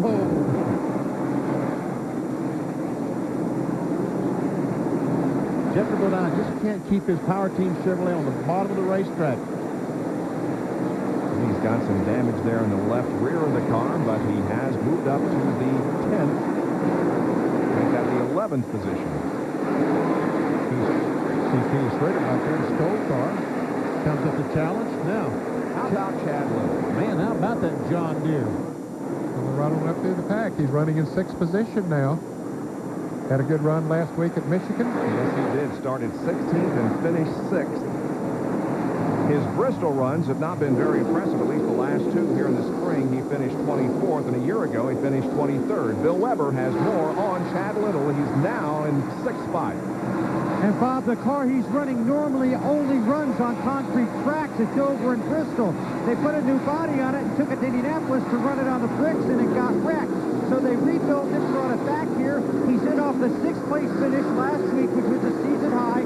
Jeff Hammond has made a few adjustments to keep that car good tonight, but they also got some big news off the track, and that Buddy Parrott will basically become a global team manager for Roush Racing next year and will oversee, among other cars, the 97 of Chad Little, the 17 of Mac Kenseth, and the 16 of Kevin LePage, in addition to his duties with the 6 and 99. And the run that Chad is having now is not something that surprises them. They expected to run better later in the season. Last week and this week might be the first indications of that. Chad has had some good runs in 1999. Started off the season with a 9th place finish at Daytona. Backed that up with a 9th place finish in the 4th race of the year at Atlanta. The 33 of Kenny Schrader and the 7 of Michael Waltrip are battling for the 14th. This is the number 1 car of Steve Park, also in this battle for 13th, 14th, 15th, and 16th. And Michael Waltrip has been trying his best to pass Steve Park in the yellow number 1 on the outside. He'll go up there on the outside, but he can't quite get up far enough to keep Steve from jumping back up there as they come off the turn. He's been doing that for about 5 or 6 laps. Michael Waltrip, he likes to run high on any racetrack when he can, but so far he hasn't made it really work. But see, when he does go up there, he gets a good run down the straightaway, gets a lot of speed, but Steve is able to get his car back up in front of him coming off the turn and breaks that momentum. As I recall, he passed several cars up on the high line last night in the Busch race, didn't he? I thought he was going to pass the leader, Matt Kenseth, on the high side last night and win the Busch race, but he did not quite make it. He did pass Dale Earnhardt Jr. up on the outside. Michael finished in 2nd last night to Matt Kenseth, and Dale Earnhardt Jr. finished in the 1st position. There's Tony Stewart. His lead over Jeff Gordon is now a 2.5 seconds. As Sterling Marlin runs 3rd, Mark Martin is 4th, and Bobby Labonte is 5th with 215 laps gone.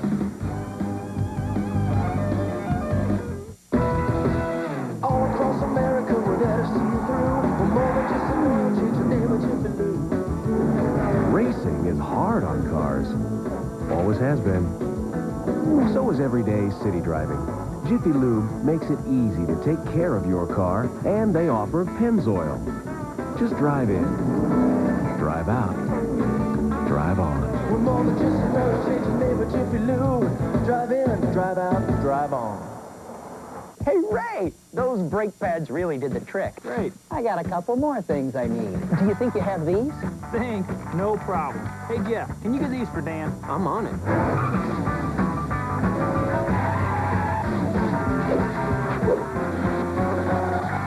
Hey, Dan, here you go.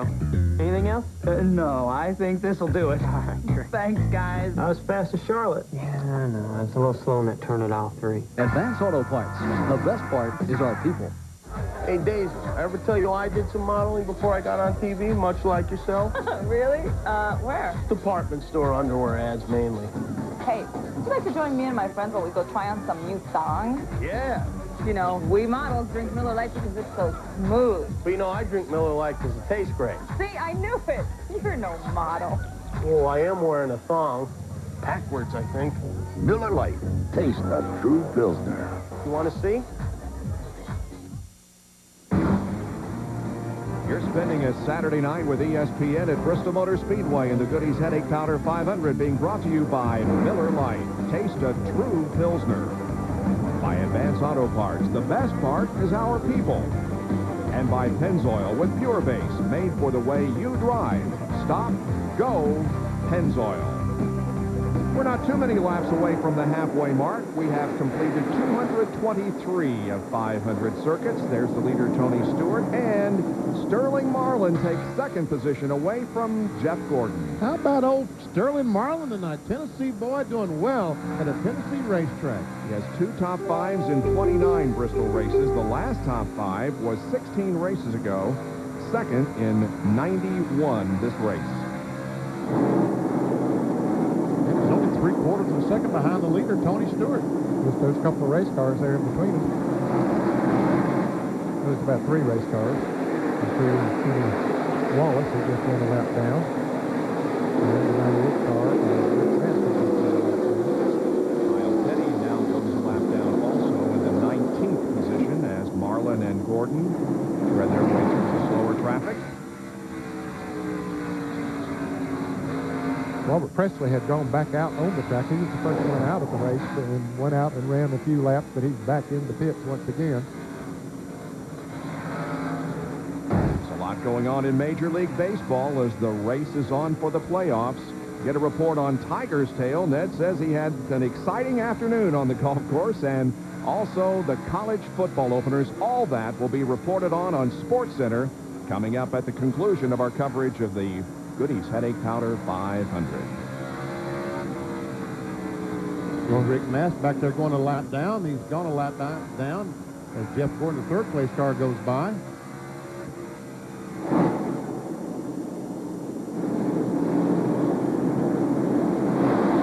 Stewart coming up on the 26 car of Johnny Benson to try to put him 2 laps down. Johnny is running in the 30th spot.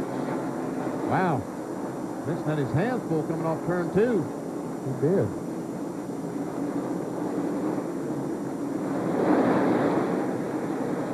Man, Tony Stewart's car looks so good around this racetrack. Obviously, Greg Zipadelli and the crew has done a terrific job in the Home Depot Pontiac Center for this race tonight. Elliott is struggling. He was involved in the accident that also involved Dale Jarrett, John Andretti, and others. Bill is back out there. He's 83 laps down, running in the 39th position. Dale Earnhardt has caught Rusty Wallace once again, trying to take over the 7th position. Well, Rusty's been a surprise. He normally is so good on this racetrack. It's not that he's running that bad, but he's not running as good as he normally does. There he's getting passed by Dale Earnhardt.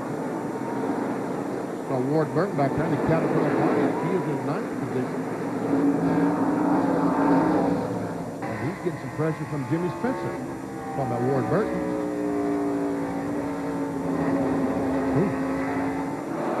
John Kernan has more on Dale Earnhardt.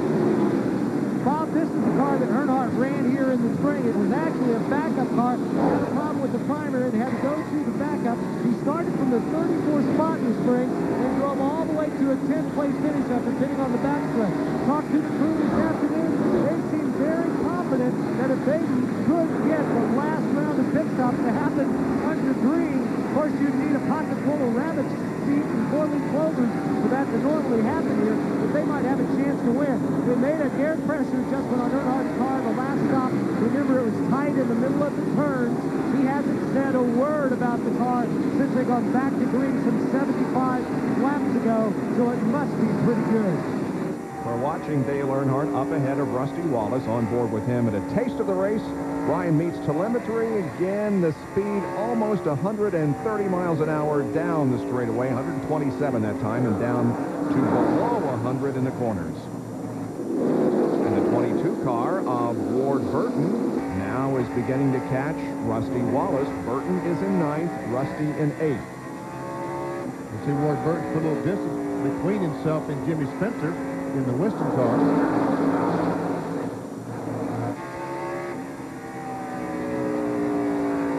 All drivers in the series this year, Ward Burton has increased his standing in the points more than any other driver from last year. He finished at this time in the season last year. He was 21st in points, and this year he is in the 11th in the point standings, up 10 from a year ago. Pennzoil Copter Cam catches the action through the corner and down the straightaway as Ward Burton pursues Rusty Wallace.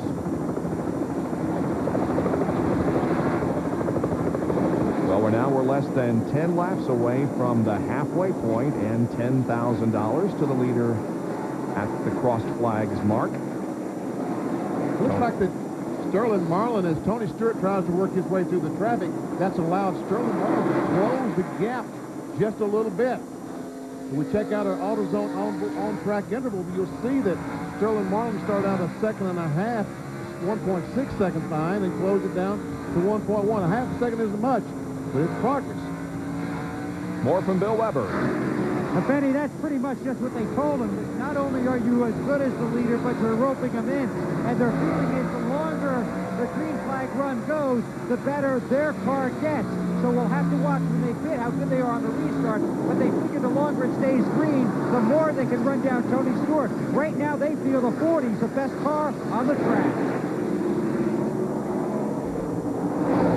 Bodine has just gone down a lap. He's running in 18th position. Here is Schrader and Terry Labonte. And Ken Schrader and Ricky Rudd. They're trying to stay on the lead lap. You see Tony Stewart right there behind him, so they're fighting hard to stay on the lead lap. They run 15th, 16th, and 17th. Ricky Rudd in the tied Ford got that lap back. Remember, now he's in jeopardy of going back a lap down as Tony Stewart, the leader, closes in on his back bumper. Ricky Rudd's very first top 10 finish in his NASCAR Winston Cup career was here in March of 1975 when he finished in the 10th position. And this is Ricky Rudd's 650th NASCAR Winston Cup start. And he's side by side with Ken Schrader. Tony Stewart has nowhere to go.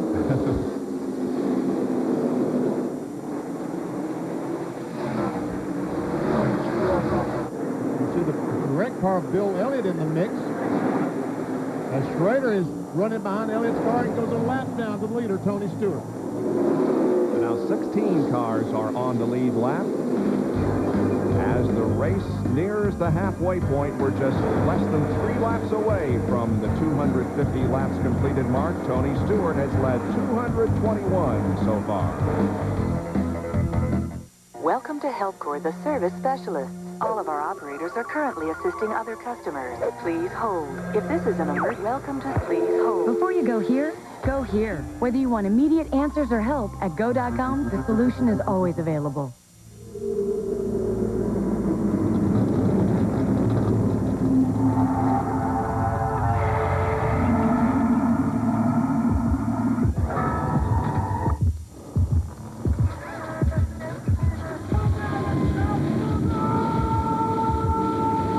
You have your weekend projects. We have ours.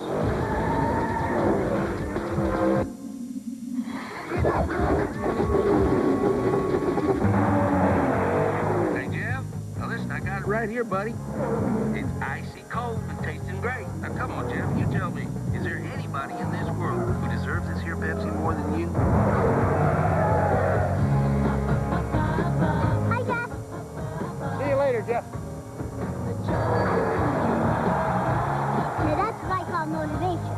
I don't know where she came from. Don't worry, Jeff. There's always Daytona. Customer service? Yeah. Uh-huh. No need to check. We always have that in stock. Come on down. We're open till 7. Before you go here, go here. Whether you're checking stock or arranging delivery, at go.com, your time is yours. You're not hitting your A-nose. Let me help you.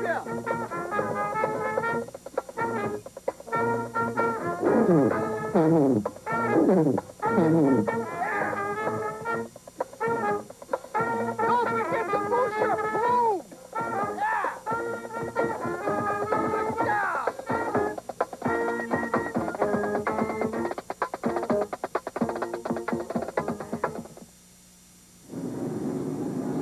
The caution is out again here at Bristol Motor Speedway, an incident involving David Green over in turn number 3. That has brought the leaders into the pit area, and it's also resulted in Jeff Gordon getting the lead with Mark Martin second and Tony Stewart, who was the leader, back in third spot. That's how they came out of the pit area. Here is why we're under the caution.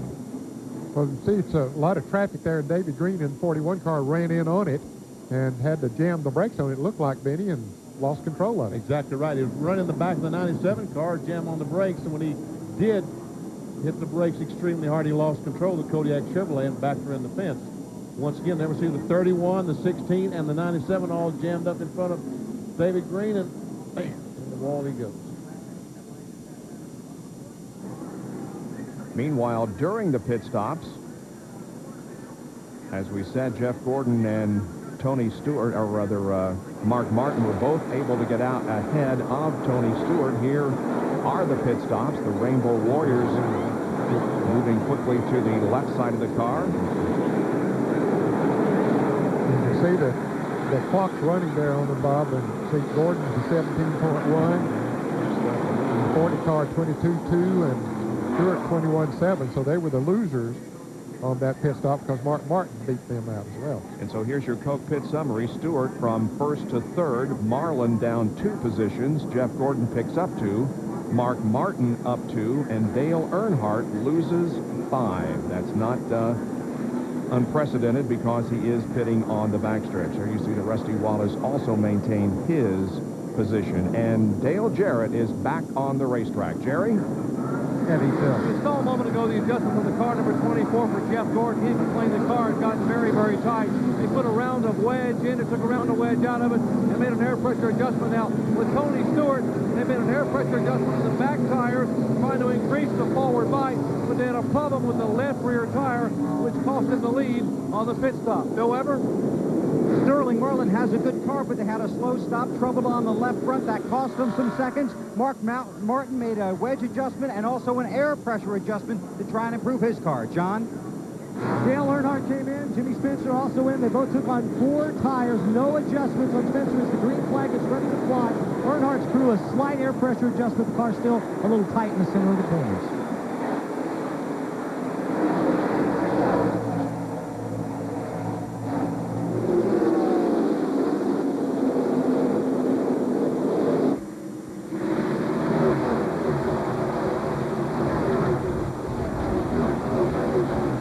The Gatorade halfway money is going to be paid to the driver that leads the first 5 laps under the green flag because lap 250 was at the caution flag. So can Jeff Gordon pick up the $10,000 in Gatorade? We'll see.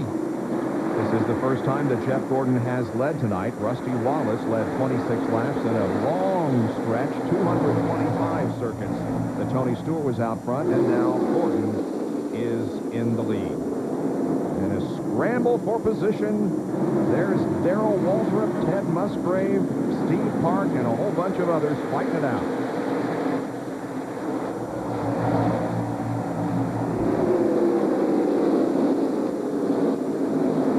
Waltrip is a lap down in 21st position.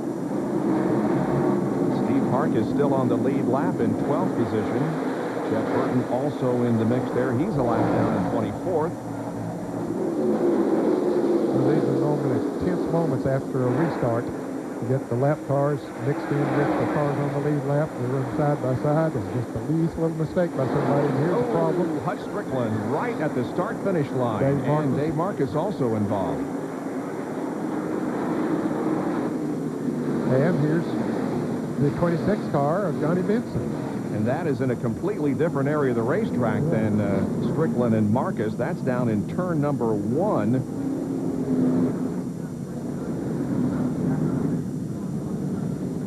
What happened here? Well, I looked up and saw him about 3 abreast off turn 4 and said there must be going to be a wreck here. And sure enough, there we see Kyle Petty, Hut Strickland, and Johnny Benson. There we see Kyle and Hut making contact, and there Hut just barely touches Johnny Benson as he goes by. The camera follows Hut Strickland because he's crashing, but meanwhile, Johnny Benson is crashing down in turn 1. Slid all the way down the front stretch and crashed down in turn 1. And then Dave Marcus apparently slowed down, probably got hit from behind, and he spun out. There's Dave Marcus as the NASCAR officials signal to the pit crews that the caution is out once again. This is Wally Dallenbach's on board.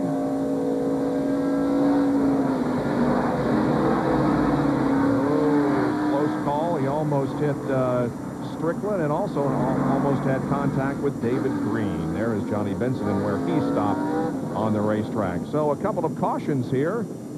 262 laps now in the books. We'll take a break and be back with more in a moment. Beer is the best it can be at the brewery, fresh and at its peak of taste. Light, heat, and age are all enemies of beer that work against its taste from the moment it leaves the brewery. Budweiser's 12 local breweries ensure that your Budweiser is fresh and has not been subject to long trips. So you might say, your Budweiser has less miles on it, and that means it'll taste like it does straight from its source. You have real chocolate malts. Oh, yeah. Takes two. There's the difference? You bet there is. He's right. We make old-fashioned malts with a taste you will never forget. And you can try one, or a classic shake with our great-tasting Sonic Burger for a special low price. So? Thick, rich, creamy, malty. Told you. Sonic America's drive. Flavor Flash, try our tasty banana split with real gold bananas.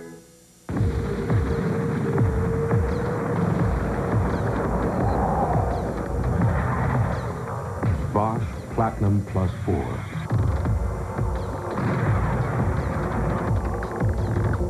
Four electrodes. Pure platinum. Take your engine to a higher power. Bosch Platinum Plus 4. Welcome to the NASCAR Busch Series. It's a combination of raw speed and nose-to-nose, bumper-to-bumper, door-to-door competition. It takes a great driver to win here. Always has, always will. The NASCAR Busch Series. This is NASCAR. All right, listen up. Coach's plane is stuck in Idaho. But since it's our first bowl game... Coach? All right. Wait a second.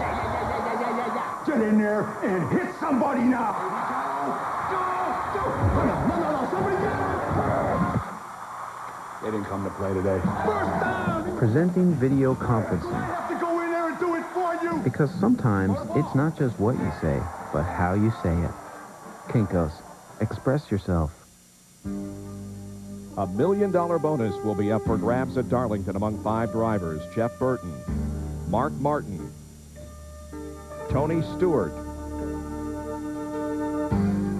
Bobby Labonte, and Dale Jarrett. One of those drivers, if he wins the Pepsi Southern 500, could win $1 million bonus, and a lucky fan also eligible for the cash.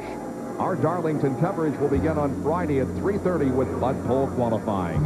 Saturday, the NASCAR Busch Series has the Duraloop 200 at 1 o'clock. Our happy hour coverage is at 6 o'clock next Saturday evening. And then next Sunday, a Labor Day tradition. It begins with RPM today at 11:30, NASCAR today at 12:30 with Bill Weber, the Pepsi Southern 500 at 1, and RPM tonight has the wrap-up on the big Labor Day weekend motor racing events at 8 o'clock. For more, log on to ESPN.com. Part of the Go Network, go.com. A record crowd is here tonight with more than 141,000 people, and more seats are planned for the spring race. 12,738 more seats will be built down in turns 1 and 2, bringing the capacity to more than 147. Tickets go on sale next week. We're back to caution. Tony Stewart, Benny, you big dummy, was in front at the end of 250 laps. It was under green, so he wins the $10,000. I stand corrected. Thank you very much. I think what happened, they came around and got the caution on lap 250, but that counts because he was still under green until he got to the start-finish line. They're the top 3, Gordon, Martin, and Tony Stewart. Take a look at our Bud race recap. Jeff Gordon has only led 17 laps. Tony Stewart has led 225. We've had 3 lead changes, 6 caution periods, holding the average speed down to a little over 88 miles an hour. The 3 leaders, Stewart, Rusty Wallace, and Jeff Gordon. You see Kyle Petty down on the inside there. Apparently he had some damage to his car. He just now came out from behind the wall or out of the pit. So he must have, it is about 8 laps down. So he had to go in and make repairs. Only one car officially out of the race. That is Ricky Craven. For those of you just joining us, Dale Jarrett had trouble earlier in the race. Spent 156 laps behind the wall. Is currently shown in 40th position. The 1 of Steve Park and the 5 of Terry Labonte take the 11th position away from Jeffrey Bodine.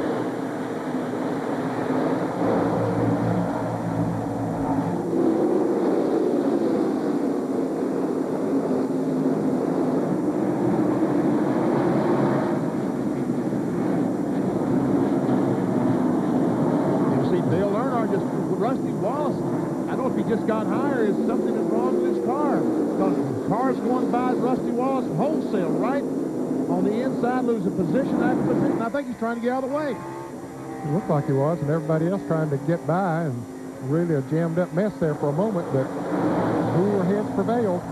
Jerry Punch, what's the problem? Well, first of all, he can't find a hole to get down pit road. His spotter is trying to find him an opening, and he can't get in. He's shouting, flat tire, and the Miller crew is up on the wall waiting for Rusty to be able to get down pit road, and now he is still on the outside. The spotter, very valuable to tell him there's an opening, and the spotters keep saying inside, inside, inside. Rusty's trying to get down pit road, but losing valuable time. Now he finally gets to the bottom of the racetrack, and next time by, he will come down pit road for what is an unscheduled stop. Oh, that is a tough break. Not only does he have an unscheduled pit stop, he loses about a half lap trying to make that unscheduled pit stop. Yeah, he finally gets slowed down so he can come into the pits. The 7-time winner here at Bristol Motor Speedway makes a green flag pit stop on lap 279. Moving down pit road slowly at 35 miles an hour, and the Miller Lite crew goes to work, Doc. Well, they're still not sure which tire it is, so they're going to have to go ahead and change all 4 tires. Rusty went ahead and made the call. 4 tires. Now they go to the right side and now to the left side of the car. As they look at the tires coming off, left front and left rear get hooked up, pumping up with gas, and Rusty is down and away. 16.7-second pit stop for Rusty Wallace, but it was a very, very costly green flag pit stop. Yeah, he was almost a lap down before he finally got into the pits. And we'll see how many laps right now. He's being shown 2 laps down. So that will be very, very difficult to make up because so far tonight he has not been able to run with Jeff Gordon and Tony Stewart. Watching the battle for 4th position here, that's Bobby Labonte right behind Sterling Marlin, and Labonte tries to get to the inside and get 4th from Marlin and does.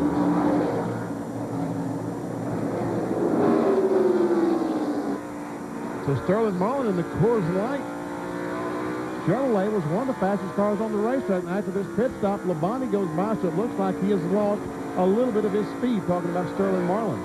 And Marlin's short track finishes this year. He was 14th in the spring race here at Bristol, 13th at Martinsville, and 18th at Richmond. Bobby Labonte is about 5.5 seconds behind the leader, Jeff Gordon.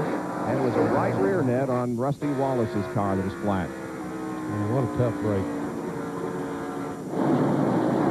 There is Terry Labonte passing the 33 car of Ken Schrader, who is not on the same lap as Terry.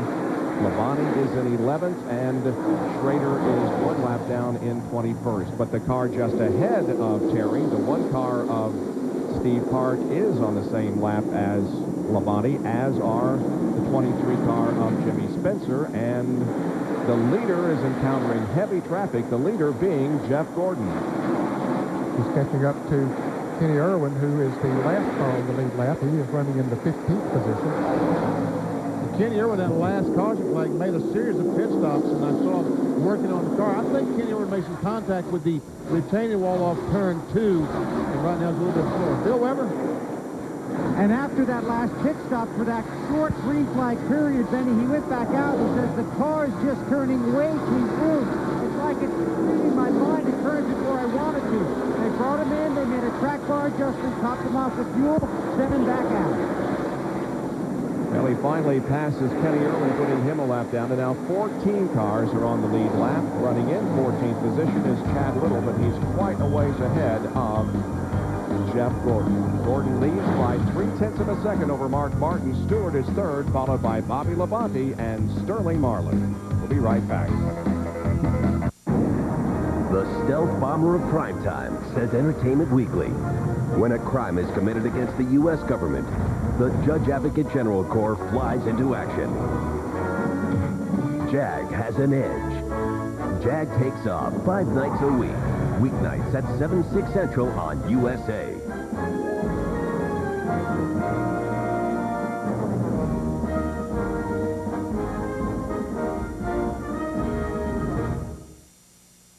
Enter the center on USA Network. Both of us fall in love during the journey. I wish we'd met a long time ago. he meets somebody that kind of throws a little spell on him. She must have been something to look at, eh? It's the way that she looked at me. You will journey to the center of the earth. Presented by AT&T, premiering September 14th at 8 on USA.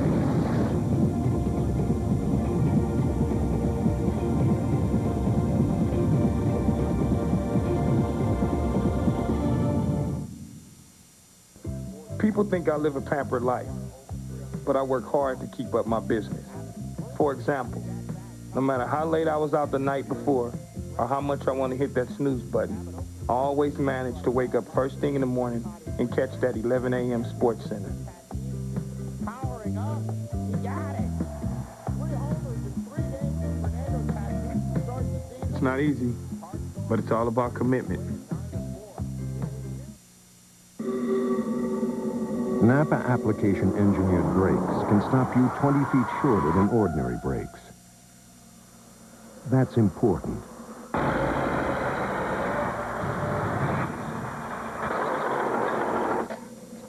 Because you can't always count on there being 20 extra feet of road when you need it. Napa, over 200,000 parts, and every one's important.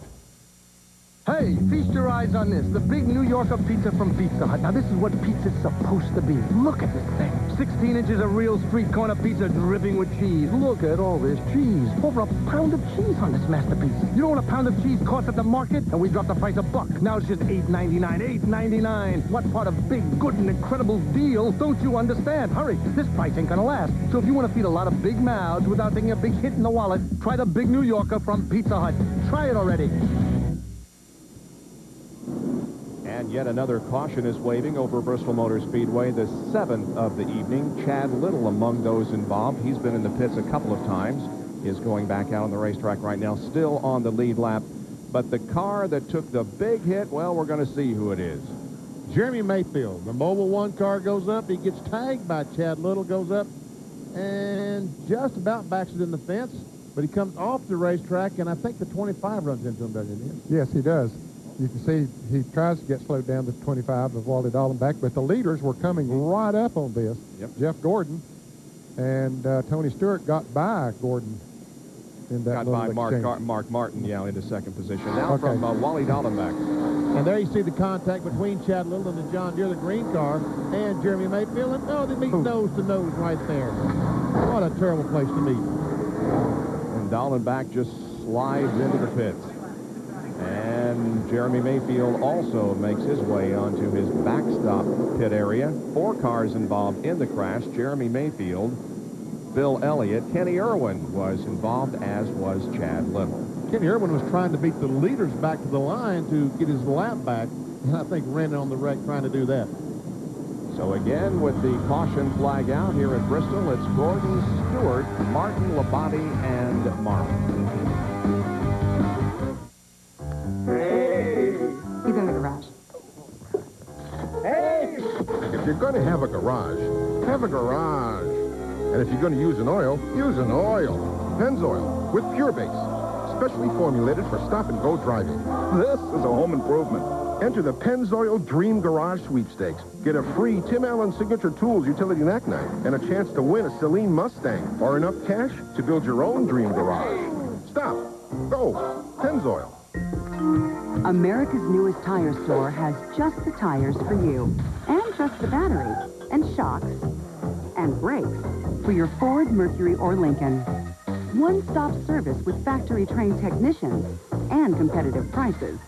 Now get a Motorcraft-tested tough battery for $59.95. Quality care service, the right people, the right parts, and always the right prices at participating Ford and Lincoln Mercury dealers. Time to get washed. Daddy's almost home. Honey, can you wash your feet? Hey, I hear Daddy.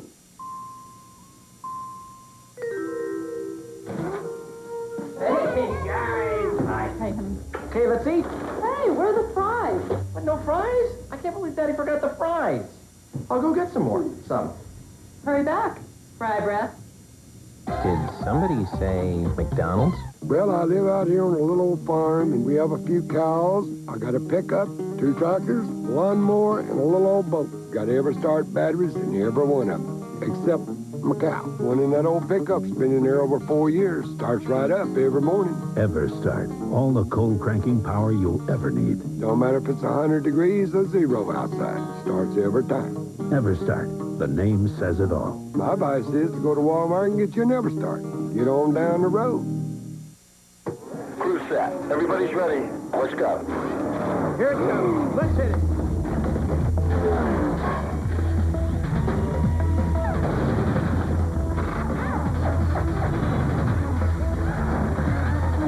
Rock your way to the fastest finish. You're good. You're fast. After lunch, we'll do the other side of the street. Make sure you've got genuine sheetrock. USG Sheetrock brand products. Official marketing partner of the NASCAR Craftsman Truck Series. Back at Bristol Motor Speedway, we went green and we had another crash while we were away at commercial break. I know you find that hard to believe, folks. We had a crash right here at Bristol Motor Speedway. Unbelievable, isn't it? It is. Anyway, the leaders have come in for another change of tires during this caution. 4 cars again were involved in this most recent incident. We will back up our videotape and show you what happened early on. There's Tony Stewart out of the groove. Tony Stewart, I think, might have had a flat tire. He goes in the corner. He loses position as Kenny Wallace goes by. Mark Martin goes by. And when that kind of slowed the field down, got them side by side and back. And when that happens, that's his, watch this when he go down in the corner. Bobby Labonte is there. You ever see Kenny Irwin, the 28 car, and the 36 car of Jerry Nadeau make contact, and there we see the 22 car of Ward Burton going to crash. From the Pennzoil copter cam, there's the contact that sends Irwin sideways, and then the chain reaction. Mike Skinner, we see the Lowe's car also involved. Ward Burton was on the lead lap and was involved, as Steve Park was also involved. Rusty Wallace got through. We'll ride with him with his onboard camera. I think he might have got bumped just a little bit, but not too hard. We'll see when he gets in there. Yep, hit the 31 car of Mike Skinner. Let's check Mike Skinner's Lowe's Home Improvement Warehouse onboard camera. He goes down the corner. We see Irwin make contact with the 36 and around he goes. Yet another angle of these cars going in turn 3. There's the contact. We see Michael Walter run in the back of the 22 car and spin him, and the 1 car of Steve Park in the back of the 7. Might be some damage on that 1 car of Steve Park. Down to Jerry Punch. Tony Stewart, big break for him, Doc, because his tire was flat, right? Exactly, Bob. Some nights you're good, some nights you're lucky, some nights you're good and lucky. Tonight, Tony Stewart is both. This is the right rear tire. On the restart, he yelled, tire, tire, tire. The car got sideways, jumped very, very loose, and of course they jumbled up behind him, and because of the jumble, the caution came out. He got a break, got to come on pit road for 4 tires. Otherwise, he would have lost probably at least 2 laps, and his chance for a victory would have been over. Let's check in with Bill Weber. Well, Jerry, Mark Martin's been tight at the beginning of his runs and strong at the end of them. So the last pit stop, they tried to make the car better at the beginning of the run. Well, they made the car way too tight. So Mark came in, got 4 tires and a track bar adjustment, then got pinched in by other cars coming down pit road and lost several positions. Last time I checked, he was back to 9th. Now he's very concerned about traffic on the restart. As for Sterling Marlin, another strong run for him here at Bristol. His car, they'd only made a track bar adjustment earlier in the race. This time, the car was getting too tight as the track is changing. They raised the track bar just a little bit, gave him 4 tires and fuel. John. You mentioned that Steve Park had run into the back of the 7 car. He was on the lead lap at the time, but now he's losing laps in the pits as the team has to put a new radiator in the car. When he got into the back of Michael Waltrip, he broke his radiator, so he's going to lose a lot of valuable time here on pit road. Yep, car's off. Be ready now. Now, the first 5 cars did not pit on this. Jeff Gordon won the race off pit road. He currently is in the 6th position. The leader is Terry Labonte. Dale Earnhardt is 2nd. Jimmy Spencer is 3rd. Jeffrey Bodine 4th. And Ricky Rudd is in 5th position. Those 5 did not make pit stops during this caution. But they stopped about 10 laps ago, so it's not like they're out there on old tires. They only have about 5 or 6 laps on the tires they have on their cars. And once again, we see Dale Earnhardt up front. And Jeff Burton had got back on the lead lap, but you can see he's getting past right there now. He was out in front of the leaders, thought he could stay out there and hope for a caution, but now he has gone the lap down. And also the 30 car of Todd Bodine, right in front of Terry Labonte. The Brian Meats car, is on the tail end of the lead lap in 15th position.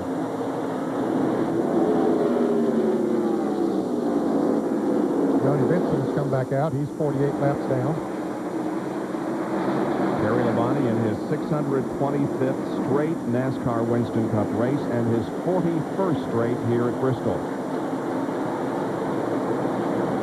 He was the fastest in happy hour, which was held in the heat of the afternoon, and perhaps isn't a good indication of who's going to be good in the race. But right now, Terry Labonte, by virtue of the fact that he did not stop during this most recent caution, is at the front of the field by about a half second over Earnhardt, and a massive traffic jam back here.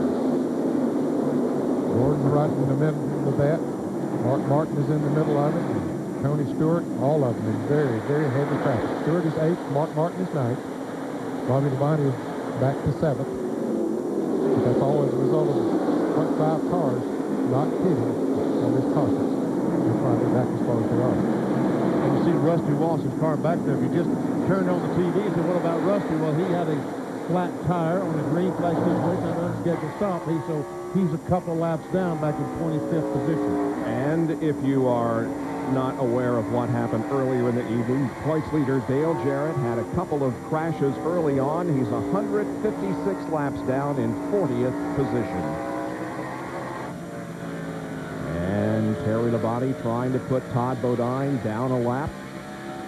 Todd Bodine had gotten back on the lead lap as a result of the pit stops there. Meanwhile, right behind Terry Labonte is Dale Earnhardt in that Goodwrench Chevrolet. Down to Bill Weber. The reason Terry Labonte is out of sequence on his pit stops is because when he pitted 2 cautions ago, his car had gone from bad loose to tight. So they took 2 rounds of wedge out and made an air pressure adjustment. Terry said the car was halfway better. He pitted when no one else did because he was only going to lose 4 positions. They took another round of wedge out. The car's better, and he's won in the track position battle. John? Dale Earnhardt also pitted on that same sequence as Terry Labonte. Nothing wrong with the car, just a slight air pressure adjustment. Still a little bit tight in the turns, but they figured, hey, we're pitting on the backstretch. We're at a disadvantage. We need to do something to change our luck. So let's get off sequence with Stewart, Martin, and Jeff Gordon, those guys, and see what happens. And it played, the next caution period played right into their hands. Earnhardt getting around Todd Bodine now. He set sail for Terry Labonte to try and lead this race. And all the cars will have to make at least one more pit stop before the race is over. 317 laps are now completed. Terry Labonte, who has finished 13th in the last 2 runs here at Bristol, is the leader of the race, with Dale Earnhardt in second. Back in a moment.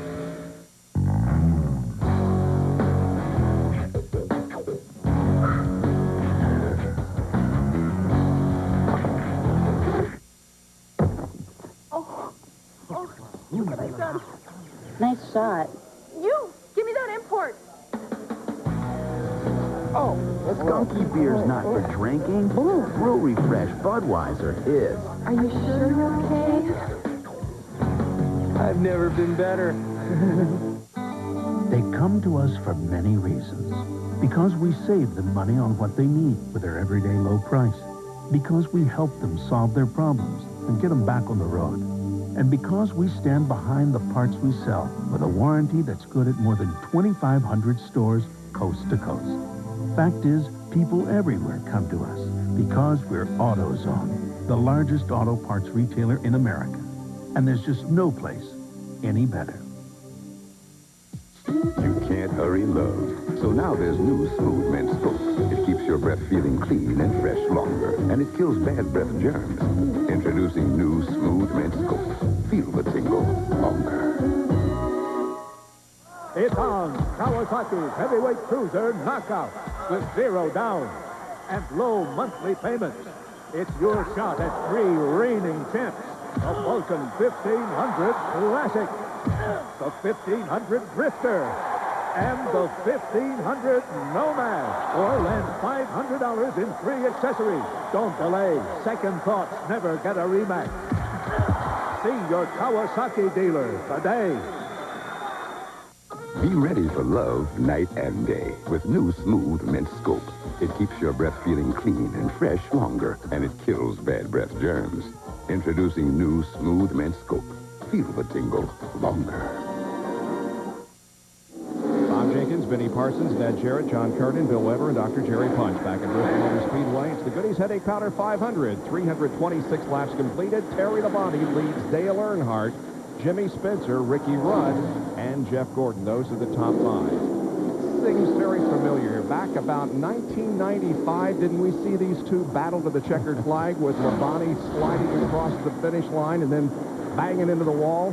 Yes, we did. As a matter of fact, on NASCAR today, he talked about that. And that had to be his most exciting race here at Bristol Motor Speedway, winning in victory lane with the thing all radiator all broken. Back in 9th, 10th, and 11th place, 8th, 9th, and 10th, we have Tony Stewart. We have Michael Waltrip, Mark Martin, and there's the 40 car of Sterling Marlin also. And Bobby Labonte leads that group, and Michael Waltrip looked like he was going to try to pass Tony Stewart on the outside. He was involved in that wreck up there a few minutes ago, wasn't he? Well, someone ran the back, and we see where he's knocked off the back bumper, but he's a lap down now as a result of that. No, he's not. He's not a lap down. He's in 9th place. 9th place, For a moment there, he was being shown a lap down, but I see he had to go back to the start-finish line. They're the Joe Gibbs teammates, Bobby Labonte and Tony Stewart. Stewart has clinched the 5 bonus points for leading the most laps here tonight. He was out front 225 laps. No one can lead more than that now, and he looks to the inside. Meanwhile, here comes Martin up on the outside. And there goes Martin by Tony Stewart. Now he's going to try to drive up on the outside of Bobby Labonte, but Jeffrey Bodine is there. Jeffrey Bodine running in the 6th position. Wow, look at Martin. Getting pretty aggressive there. Wow. Bobby.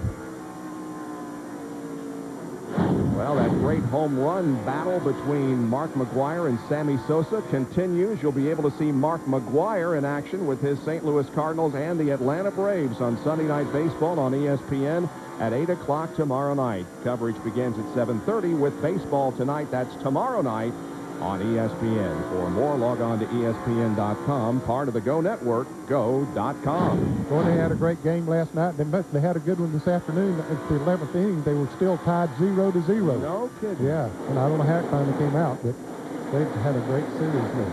You can check Sports Center tonight, Ned, to find out about all the things that happened on baseball. Right after our coverage of this race. And we have 165 laps to go. We're watching the 7th and 8th place competitors, Bobby Labonte and Tony Stewart. And the leader now gets in some traffic again as he goes to the inside of Kenny Irwin. Irwin's been knocked around and is 3 laps down in 26th position. Been knocked around. That's pretty well put, Bob. Car showing some battle scars.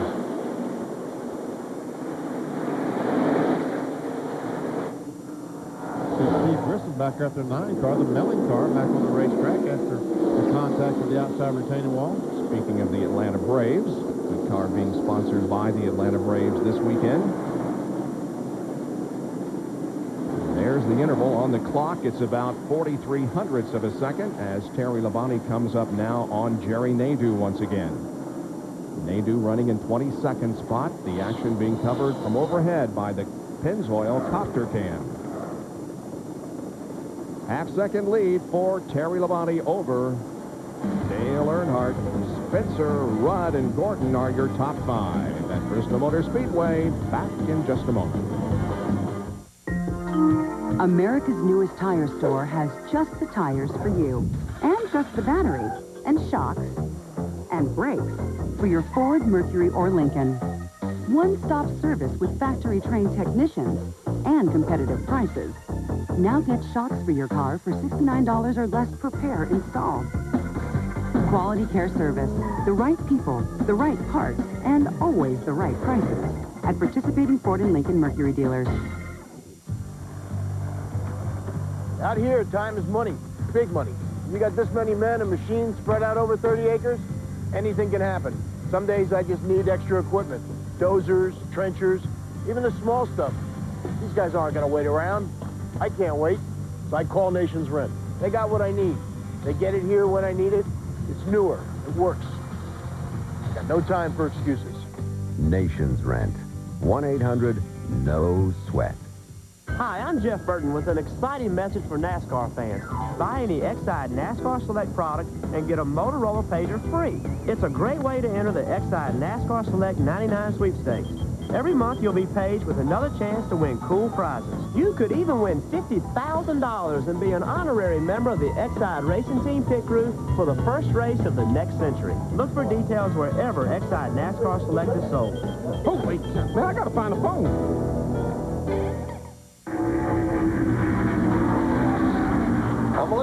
Coming in, guys. Look, Bill's in trouble. Don't worry, Bill. We'll take it from here. Go, go, go, go, go, go, go, go, Here. Where can you always find a fast and friendly drive-thru crew? Did somebody say McDonald's? Beautiful overhead shot of Bristol Motor Speedway in the northeast section of Tennessee. It's the Goody's Headache Powder 500, 23rd race of the 1999 NASCAR Winston Cup season.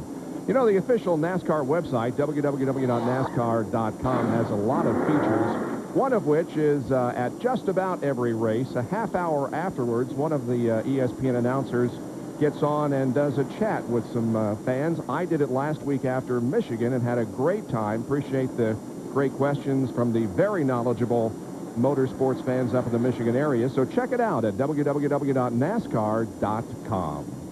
Well, the 7 car has some problems, Bill. Yeah, Bob, they got big problems. Michael Waltrip's got the front of his car caved in. They're going to need a new radiator. He may have a problem with the oil pump. He's sitting here on pit road. It's going to be a lengthy stop. You can see the steam billowing out. So a radiator problem, sheet metal problem, maybe an oil pump problem. There's shot directions. Michael's sitting there watching. Tough break for Michael. He slid back to 29th position and will continue to lose laps as he sits there and the repair goes on. Had a great run going tonight. Well, Joe Nemechek tried to crash twice in one lap and never did do it, BP. No, they did. Check this out. There you can see the blue car being hit by the white car of Brett Bodine. Almost lost it there. Don't know how he hung on to it. Went into the corner ahead of Brett. Here they come off of turn 4. And they make contact once again. And he still hung on to it. Man, oh, man.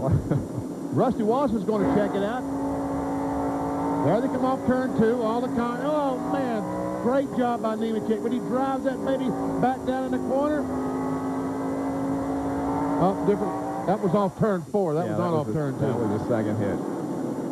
All right, here comes the leader, Terry Labonte, through some traffic now. He's put a little bit of traffic between himself and Dale Earnhardt. Now 3 cars as Earnhardt goes to the inside of his teammate, Mike Skinner, and gives him a kiss. Tell you what, they made a little bit of contact there. That might have knocked that. But look, we see some sparks coming up from under the 3 car. John, what's going on? Vinny Dale hadn't said anything about that, but he did a few laps ago radio in and tell the team, and you see sparks flying from the cars. He bottoms out in the turn. He told the team the car had gotten extremely tight, hard to turn in the corners. So they're hoping to hang on and in the next pit stop, make another adjustment and be good to go to the end. There are the sparks. It's pretty obvious. Meanwhile, Labonte has pulled away by more than a second over Earnhardt. Almost like the right front tire lost some air and it's letting it go down some more and drag the racetrack. But I don't know. Right now, Terry Labonte, these guys are not making much progress on gaining on Terry Labonte. As a matter of fact, he ran 111 miles per hour that last lap, and the next one fastest closest to him was Earnhardt at 110 miles per hour. And how about Jimmy Spencer, who is in third position, has been strong all night, started this race 24th. He's one of those pitting on the backstretch, but still running in third. Of course, Earnhardt is also pitted over on the backstretch. John Kernan, more on Dale Earnhardt. Bob, Dale Earnhardt just radioed in and told the crew, I think I knocked the right front fender down onto the tire. So they're going to have the spotter keep a close eye on that, because if it's hitting the tire too much, of course it could eventually cause it to go flat. And if a right front goes flat at Bristol, especially when you go into the turns, you're going to hit the wall extremely hard. And he did that when he tried to pass his teammate, Mike Skinner.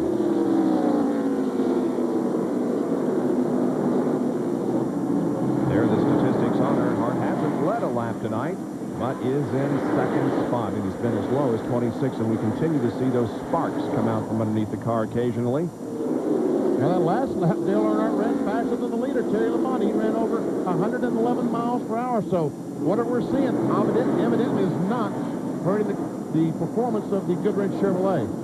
Yeah, he's shaved the interval down to less than a second now. It's 82 hundredths of a second to be exact. Yeah, sparks here at Bristol at night is not that unusual because the car bottoms out a lot.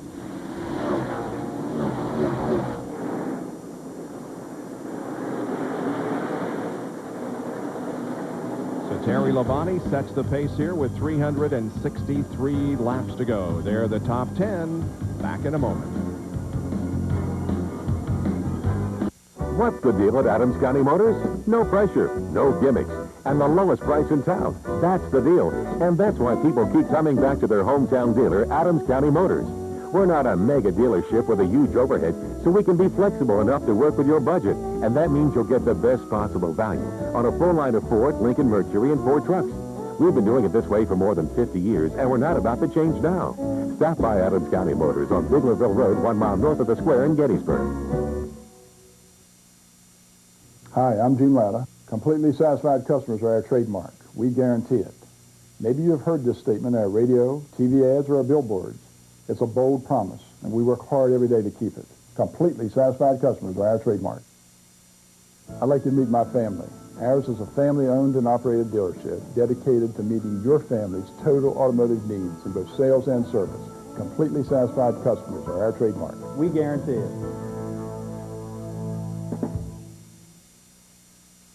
The Bristol University School of Football has been an intellectual haven for asking questions and seeking answers. A place which challenges and enlightens young minds in the academic pursuit of football. Led by Dean Berman, the faculty prepares students to meet the challenges of the 21st century and beyond. Here at Bristol University, we seek veritas, or the truth.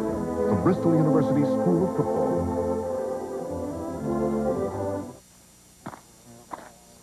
If you don't get AC Delco brand name parts, you'd better get a good brand name shoe. AC Delco. If you're not asking for it, you're asking for it. No matter what you drive or what it needs, ask for dependable AC Delco automotive parts. They're the ones I rely on. AC Delco. If you're not asking for it, you're asking for it. 129 laps to go in the Goody's Headache Powder 500 from Bristol Motor Speedway. You've joined 141,000 fans who have gathered here tonight to see this spectacle under the lights. RPM tonight at midnight tonight on the Deuce. We'll have the preview of the Grand Prix of Belgium, which is run tomorrow. We'll recap this race, and the Pep Boys Indy Racing League is in action at Pikes Peak International Raceway tomorrow. The preview at midnight tonight on the Deuce. For more, log on to ESPN.com, part of the Go Network, go.com. Terry Labonte leads, but it's only about half a second now over Dale Earnhardt. There they are with the current points leader of the Winston Cup Series, Dale Jarrett. He was in between them. Now here comes Dale Earnhardt to the inside of Jarrett. Jarrett is running in 39th position. He is 158 laps behind. That was because he spent that much time getting repairs to the car. And the points have been shaved by 100. 214 now. Mark Martin behind Jarrett in the battle for the 1999 NASCAR Winston Cup Championship. Mark Martin currently being shown in the 7th position. He's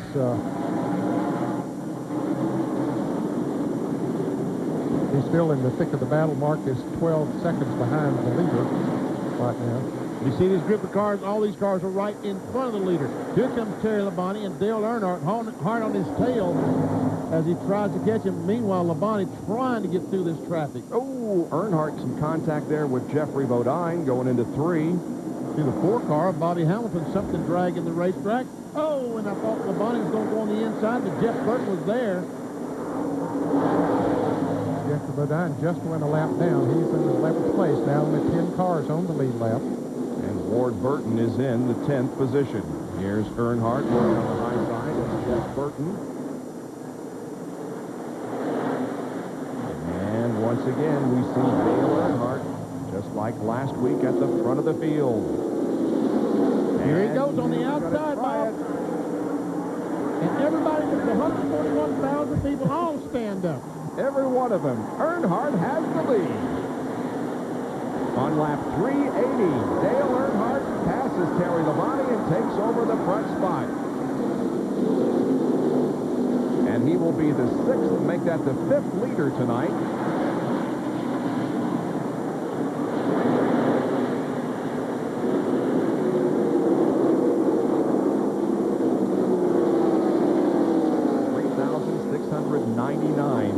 Led at Bristol. Here's the Hardee's Field summary. Right now, everybody in the top 5 in points are staying the same. In the second 5, Labonte moves up 1 and Rusty Wallace goes down 1 in the point standing. Schrader and Marlin gain a couple of positions.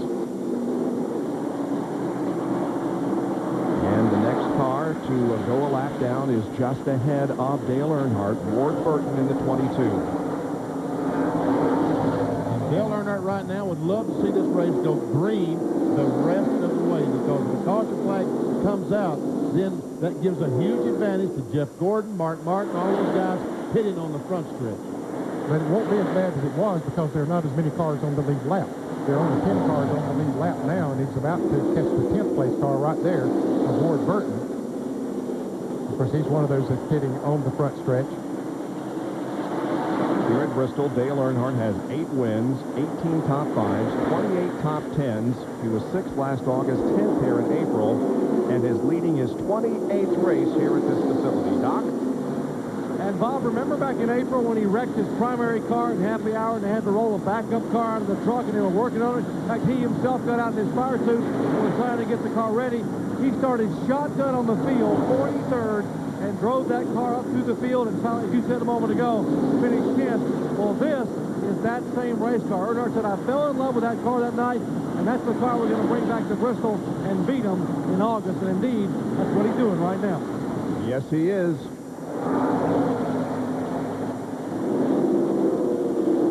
And remember, he is off sequence as far as the fifth. Not by a whole lot, but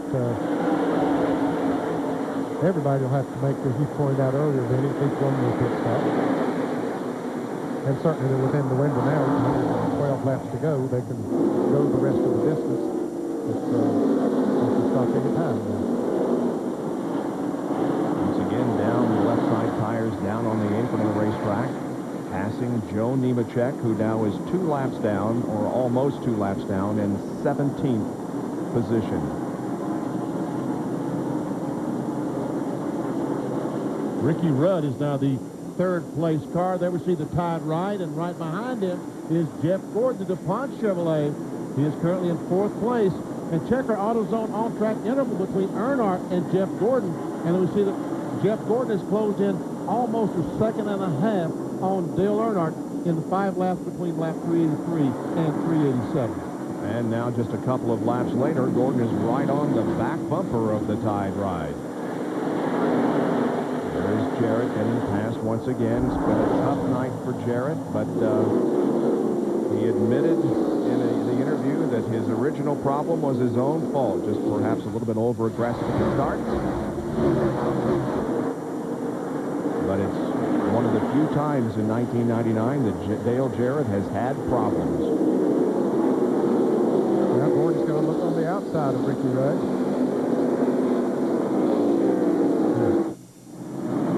Now he's got a good run going on the outside.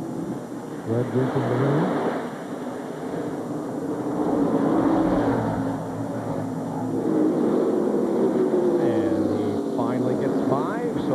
Jeff Gordon up into third position.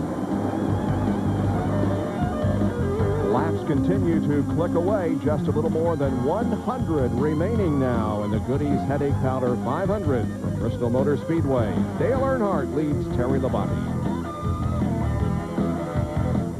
So what you're saying is you can't change your oil every 3,000 miles because you're too busy. So you push it. Just like your cheap brother-in-law at one of those all-you-can-eats. Hey, it's your car. You want to learn the hard way? Be my guest. This is reformulated Quaker State. Protection beyond 3,000 miles under any driving conditions. You ought to change your oil on time, but if you can't, can you say insurance? Quaker State. It's been tested. It works. What more do you need to know?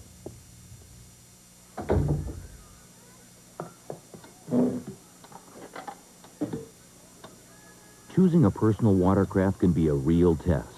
But Rusty Wallace knows just what he wants.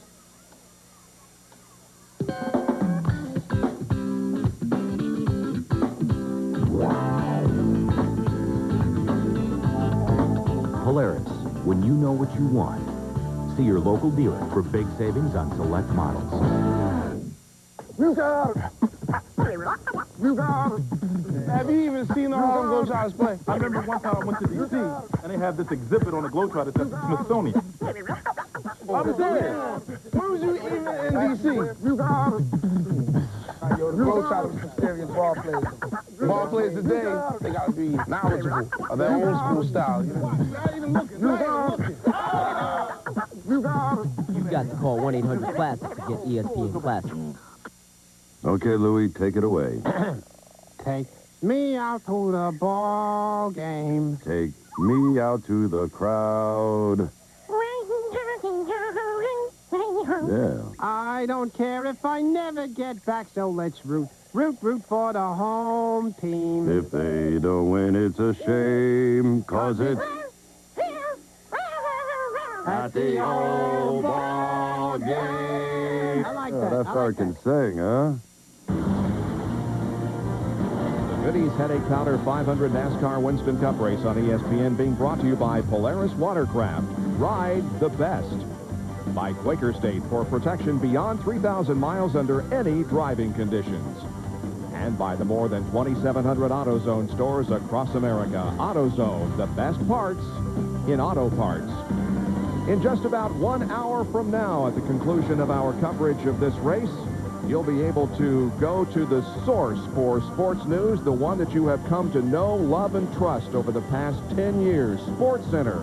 That's coming up next with Trey Wingo and Steve Levy with the report on several stories, including the Major League Baseball playoff race, Tiger's tail, Tiger Woods, and college football openers that happened today. SportsCenter is at 11 o'clock Eastern Time here on ESPN. But we have 96 more laps to go, and the question is Dale Earnhardt going to win this thing? If it goes green the rest of the way, he has an excellent chance to win this race. But you're right that if it goes green, caution flag will put him at a disadvantage because Jeff Gordon will be able to pit on the front stretch. See, everybody's going to have to pit one more time. Now, right now, Jeff Gordon's running about 4 1/4 seconds behind him. So, but if the caution comes out, he makes that up, plus any advantage it might have in the pit. So, but if they pit on the green flag, no one has a clear advantage, so Earnhardt can maintain that 4-second lead. Well, Earnhardt is the fastest car on the racetrack. At least that last lap, he was faster than anybody else. And this time also is the fastest, over 110 miles an hour. We're following him on the Pennzoil Copter Cam. 110.213 was his speed last lap. That was just a little bit faster than Terry Labonte, who was second quick at 109 plus. And Earnhardt now moving to the inside of Chandler, who had such a good run going earlier in the evening, but is now 8 laps down in the 28th spot. 9 cars are on the lead lap. And Dave Marcus is very slow. Dave Marcus's car is stopped up between 1 and 2. I don't know if he will not be able to get to the inside, I don't think. And the caution flag is out. What Earnhardt did not want to see. Well, Marcus is moving down the backstretch, but the caution has already come out. A tough break for Dale Earnhardt. Well, we'll see. Let's see what happens. Let's not count him out yet. This is the 9th caution of the evening. Some pretty good damage to the front of Dave Marcus' car. He had been running very slow on the high side of the racetrack for a couple of laps. Now, whether it looks like that right front tire flat, and maybe was trying to get down and couldn't, and finally came to a momentary halt, and then he cranked up and came on around. There are just 9 cars left on the lead lap. With 90 laps to go, Dale Earnhardt, of course, will come on pit road as the leader. 9 cars are on the lead lap. And, of course, those pitted here on the front stretch will get the first opportunity. Let's go to Bill Weber. The 5, the 24, and the 20 on your screen. This is a big break for Terry Labonte, able to pit under caution. His car's a little tight in the middle, but they don't plan to make any changes. Clean the windshield, give him 4 tires and fuel. Under green, this should be the last stop of the evening for the race leader. Labonte getting the left side tires now to Jerry Punch. No adjustments on Jeff Gordon's car. 4 tires, 1 can of fuel only. The fuel's already in, the tires are on, and he's down and away. Earnhardt in the back pits in front of John Curtis. Dale Earnhardt get a 4-tire change as we watch for the guys pitting on the front stretch, and here they come. Terry Labonte won that battle over his teammate Jeff Gordon. They swing by. There's 2 spots that Earnhardt lost, but that's all he's going to lose. A great pit stop for Dale Earnhardt as he goes back out in 3rd position, and the crew extremely happy about that. Behind Terry Labonte and Jeff Gordon. That's the disadvantage of pitting on the backstretch. He had a great pit stop, but he still loses 2 positions. And you know where he loses all of that, Denny? It's not that he had, like you said, he had a great pit stop. So the difference is when the pace car drops the front stretch, guys who are pitting on the front stretch off. And once he gets past pit road, well then, you see the pace car don't run as fast as they do when they come out of the pits. When they come out of the pits, they accelerate full after they get to the end of pit road, and that's where the time is made up. Yep. So Richard Childress sees his driver Dale Earnhardt go from the lead to 3rd position here with the caution still out at Bristol. No multi-million-dollar contracts. No victory laps. Not even a winner's circle. But if you think these weekend warriors who run the Score Desert Championship Series take anything for granted, think again. Which is exactly why they run with the Duralast battery from AutoZone. A battery so tough, so dependable, we back it with a 2-year free replacement guarantee. The next time you hit the road, don't settle for anything less.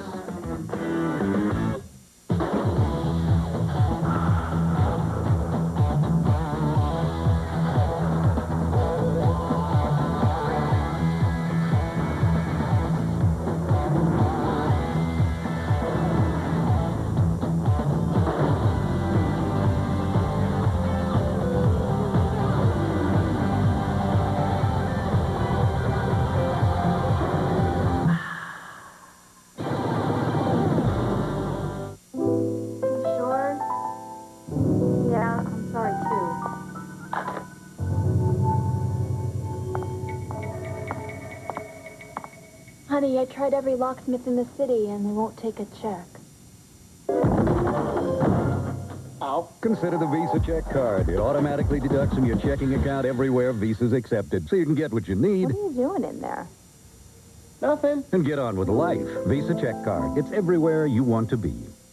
These are Cobalt tools, the finest mechanics tools you can buy in any store. They've got contoured handles for a better grip. And the K-drive that grabs fasteners on the sides, not the corners, which means more torque, less rounding, and less slippage. So Cobalt tools can stand up to anything. From where I'm standing, that's a very good thing. Cobalt, setting the standard in mechanics tools. Made in the USA and guaranteed forever. At Lowe's Home Improvement Warehouse and online. Since April of 1998, we have had 9 different winners win 9 short track races. Will we see a 10th different winner here tonight? Could be. Dale Earnhardt is right up there amongst them. He is in 3rd position right now, and this place would erupt if we had an Earnhardt win here tonight.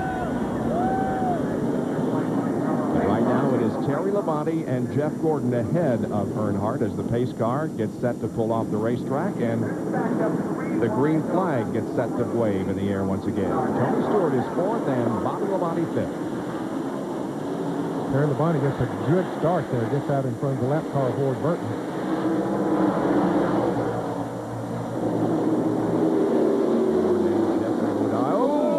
Earnhardt goes in for contact with Jeffrey Bodine. Didn't lose a spot.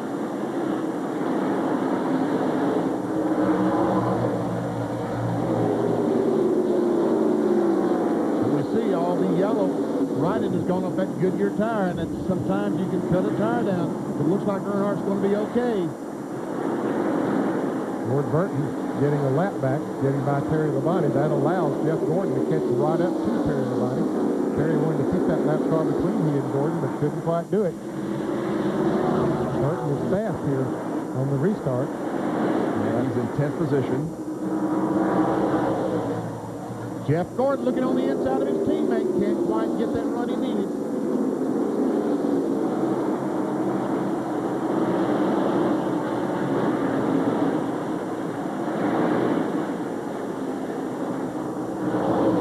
Reminder coming up in about 50 minutes. Sports Center has a report for you. Speed leading Trey Wingo standing by to bring you up to date as per usual on all the big news stories from the world of sports. Here's Earnhardt coming in closing on the back bumper of Jeff Gordon.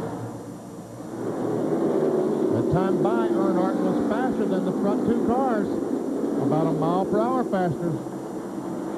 Dale Earnhardt has recorded top 10s in 7 of the last 8 races. He has 14 top 10s in 1999 versus 8 last year after 22 races. I saw him in practice this afternoon during happy hour. He and Jeff Gordon. Gordon ran up on the Earnhardt, got him very loose and passed him. A few laps later, Earnhardt just got right up under the back bumper of Gordon like he's trying to do right now and trying to get the back end of the DuPont Chevrolet there. And he did it in practice. Let's see if he can do it here. They're both masters with that. So the leader's going by Chad Little, the John Deere car, who had a terrific run going earlier on, but some kind of mechanical problem has reared its ugly head. Here's Bobby Labonte, Mark Martin, and Ricky Rudd as they run 5th, 6th, and 7th. And Jimmy Spencer back there in 8th spot. And Earnhardt's going the outside of Jeff Gordon 1 and 2 for that 2nd spot, and the crowd goes nuts.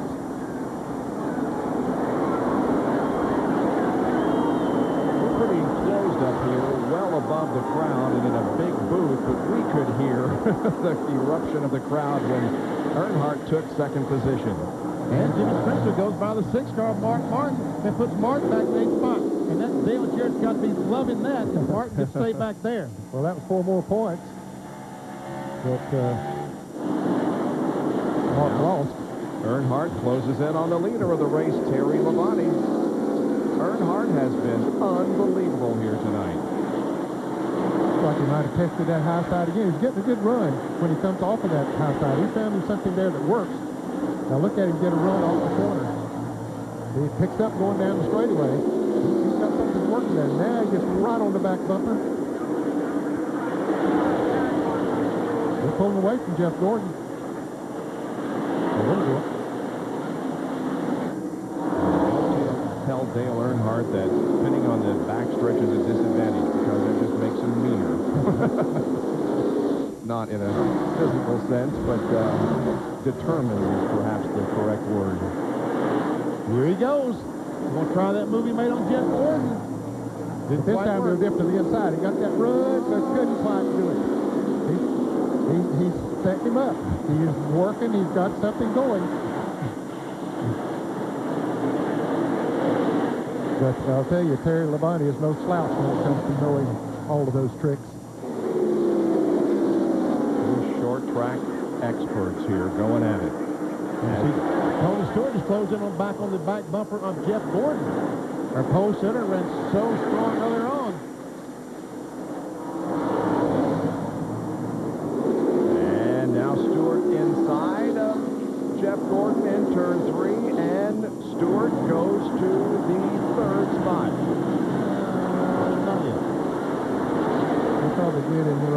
Really does.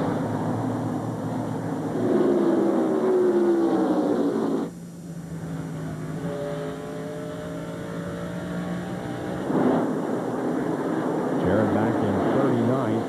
The highest he could possibly finish tonight would be 38th at one more position. Here goes Earnhardt. He's on the inside. He's got position. He's going for the lead.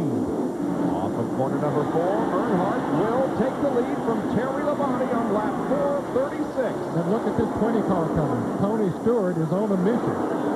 It didn't take him long to run them down. Nothing out around Jeff Gordon. Good 3-car battle going on here. Earnhardt, Terry Labonte, and the rookie Tony Stewart. And Jeff Gordon not too far behind.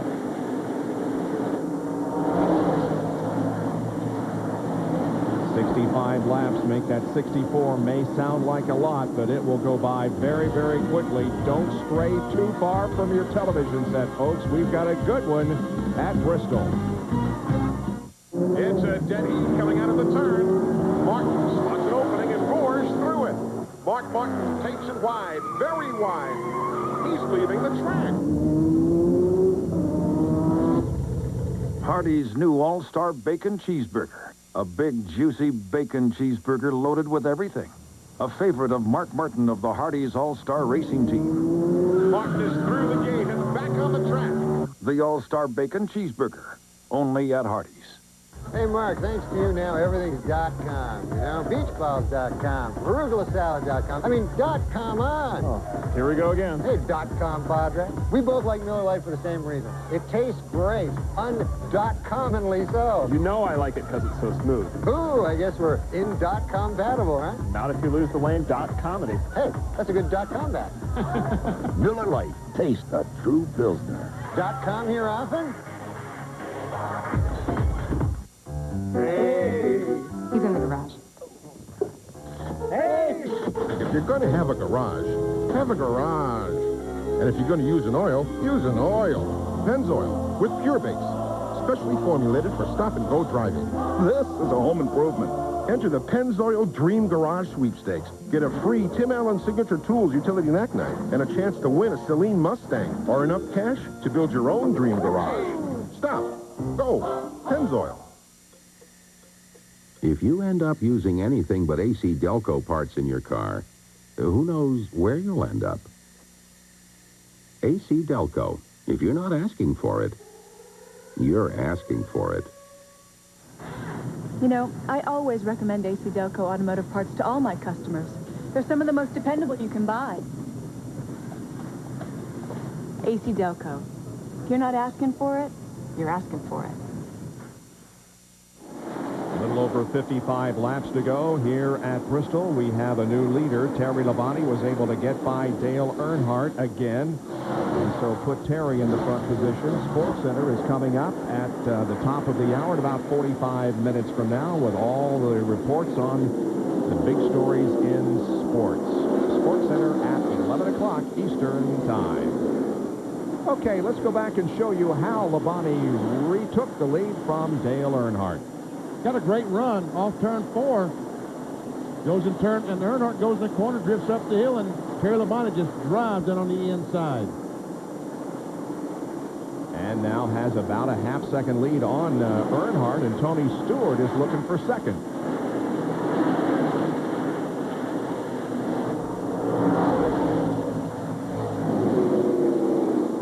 John Kernan has a report from the back pit. Dale Earnhardt just radioed the crew and said, I think the tires may have given up on us. I think the front end, remember, he's been struggling with a tight condition in the middle of the runs, in the middle of the turns. And now he's got some laps on the tires, built up the air pressure, probably in that right front tire, causing the front end to want to slide through the turns. So he has got his, I think as Vic Carson said during the commercial break, he has a real handful out there. Starting to come back a little bit on Terry Labonte. Towards the end of that last long run when he got by Terry. So maybe as time goes by, he started just working a little better just by his teammate here. Skinner gives him room. Skinner now 4 laps down in 24th.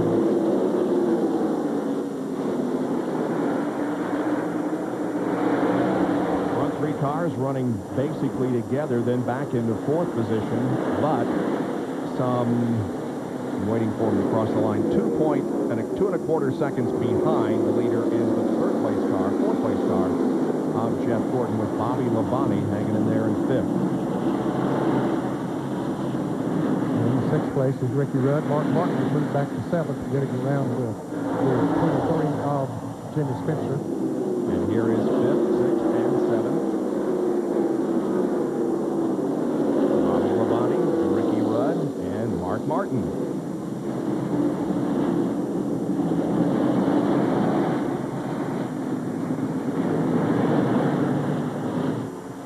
Bobby Labonte has never finished in the top 5 here at Bristol. He does have 3 top 10 finishes, however.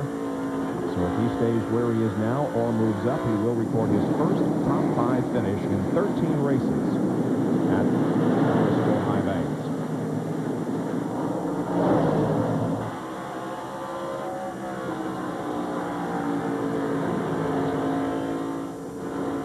Ricky Rudd working on Bobby Labonte. He wants that 5th place. Well, Ricky Rudd has been a different car these last couple of races. He has really been strong.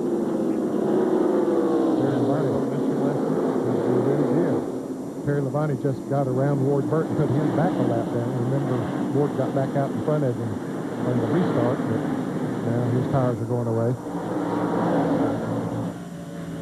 Dale Jarrett has moved into the 38th position, but that is as far as he can progress. Dale Jarrett with a very disappointing and points losing night. He had problems early on and then had a second encounter with the wall, and as you can see, as of right now, Mark Martin is 217 behind. He came in 314 behind Dale. So a loss, but still a rather comfortable lead here. There's second and third, Earnhardt and Tony Stewart, but Terry Labonte is the man in front at the Bristol Motor Speedway. Going camping or taking a vacation? Why not go in style in an RV from Endless Summer RVs? Locally owned and operated, Endless Summer RVs has been serving the RV community for nearly 20 years. We have the finest selection of recreational vehicles, from tent campers to motorhomes, with a complete line of parts for any RV and a service department that's second to none. Stop by Endless Summer RVs today and start traveling in style. 7633 Devil Bridge Road, Frederick. At Gene Lotta Ford Buick, we do whatever it takes to let you know. Completely satisfied customers are our guarantee. You see, we guarantee it. That's why our new project, construction project, we guarantee our there you go, worked out. Completely satisfied customers are our trademark. We guarantee it. That's as good as it gets. College football Thursday. Last year, Oregon destroyed Michigan State. The Spartans now want payback on their home field. Thursday game night at 7:30, followed by Oregon, Michigan State at 8. Thursday on ESPN. Get ready for ESPN Sunday Night Football. I wonder if that Ricky Williams is worth all the fuss. Can Denver dominate without John Elway? How come they never mention the dinosaurs in the Bible? The season begins September 12th.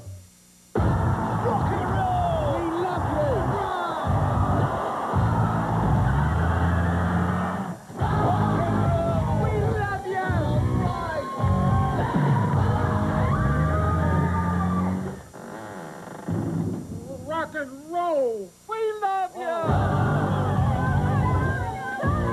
To keep your car rocking, protect your engine with Havoline Formula 3 motor oil. Add more life to your car. Move it! They're catching us! August of 1995, Terry Labonte coming down for the checkered at Bristol. Gets hit by Dale Earnhardt, slides across the line, wins the race, hits the wall big time. And coming into victory lane, a very tore-up and smoking Kellogg Chevy. But Terry Labonte drove to victory lane that night 4 years ago. And we have the same 2 drivers running first and second here tonight. Labonte is the leader. Earnhardt running second. There's about 2/3 of a second of the lead. And Earnhardt has Tony Stewart right on his back bumper. You see there how far Labonte is ahead. Has got a couple of lap cars between them now. Here's a Hardee's field summary with the point standings as of now. No changes in the top 5 in points. But in the top 10, Labonte up 1, Wallace down 1. 30 laps to go here at Bristol Motor Speedway in the Goody's Headache Powder 500. Labonte has over a second lead on Earnhardt now. Moving away. Gordon has dropped 3 1/3 seconds behind the leader.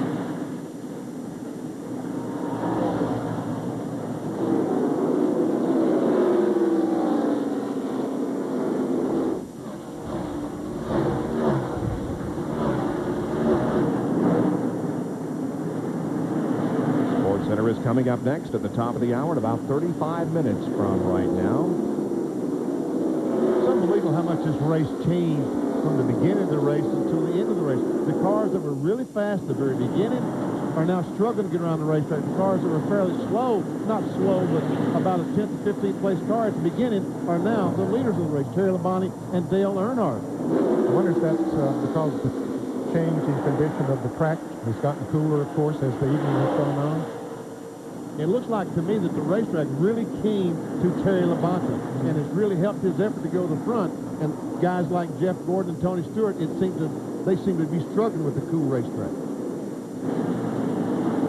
Stewart has been working on Dale Earnhardt for several laps, but just cannot get by the 7-time Winston Cup champion. Bill Weber. And remember, Benny, it was great communication between driver and crew chief that helped Terry Labonte find the handle here. They tightened the car up way too much. Then they backed it off a little bit. Then he made that out-of-sequence pit stop under yellow, backed it off a little more. They hit the setup. They made a slight error pressure adjustment on that last pit stop. And now Terry should be headed back to victory lane at Bristol. He won in Texas earlier this year after starting in 4th position. Terry Labonte started in 9th, and with less than 23 laps to go is the leader of the race. That last lap, however, Dale Earnhardt was the fastest car among the top 6. But Labonte's involved in some traffic again as he goes to the inside of Bill Elliott. Bill was back in 36th position, 96 laps behind the leader, 97 now. Tell you what, Earnhardt is not that far back. One little slip by Labonte, and Earnhardt will be right there on his back bumper. Back. Now we've got traffic on the inside, outside. That's going to hurt Earnhardt's progress just a little bit. Terry Labonte has some very heavy traffic in front of him.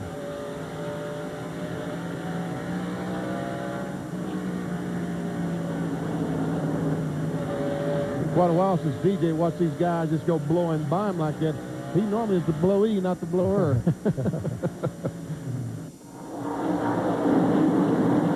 No, I've got that backwards. He's the blower, not the blower. Tonight, he's just being passed. That's right. 19 laps to go.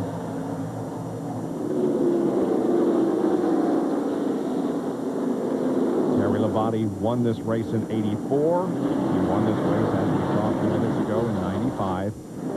Now he has 4 lap cars between he and Earnhardt. That car's pretty easy, and Joe Nemechek almost, they might have touched a little bit there. And that slowed Earnhardt even more. And now he's 1.17 seconds behind. See Mike Skinner back there smoking in that Lowe's car. Started a few laps to go and still continues to smoke.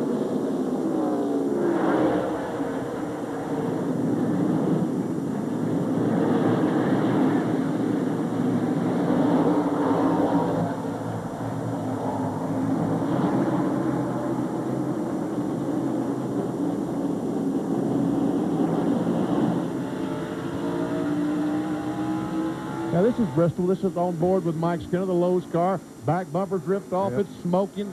Nothing unusual about this shot. No. Burton back there, who is still in the 10th position, although he is a lap down. There is Mike Skinner running right behind Dale Jarrett. Jarrett is out there completing laps, picking up Winston Cup points.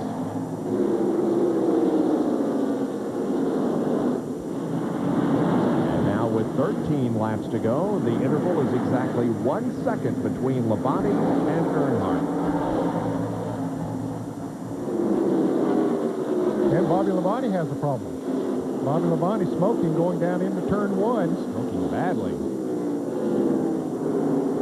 So the 6th place car is in trouble here, smoking badly all the way around the racetrack. And he's getting the black flag. And this is the onboard camera with Bobby, and boy, you can't see anything. And the man was in 3rd place in the points. This is going to hurt him. He won't gain as many as he could have. He does not have a DNF in 1999 at all, and Jeremy Mayfield has crashed. And Terry Labonte, the leader, is spinning, and Dale Earnhardt takes the lead. What happened? You wonder if it's oil from his brother's car, the 18 car of Bobby Labonte. He went a lap there with that car smoking very badly. Andy Gray said, this can't be happening. This cannot be happening. Less than 10 laps to go. The leader of the race, Terry Labonte, spins, putting Dale Earnhardt in the lead. Now then, will any of these guys make a pit stop? I would guess that maybe the guys that's on the tail of the lead lap will make a pit stop. Yeah, they'd have nothing to lose.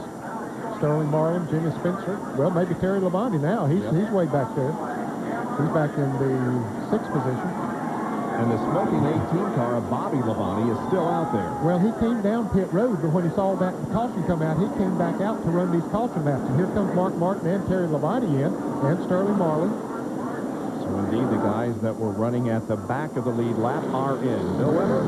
Well, Terry Labonte is very angry, did not say exactly what happened. Meanwhile, he's in here to get 4 fresh tires, and then they'll send him back out. Martin also on pit road. Sterling Marlin pits behind the 5. They'll try and get as much as they can with as few laps left as possible. Terry Labonte on his way. He smokes them.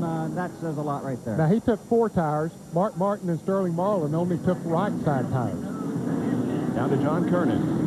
Dale Earnhardt, your leader, did not come in and pit. He wanted to come and take on 4 tires. They told him, Dale, you are the 7-time NASCAR Winston Cup champion. You can do it. Well, he could very well do it now with less than 8 laps to go.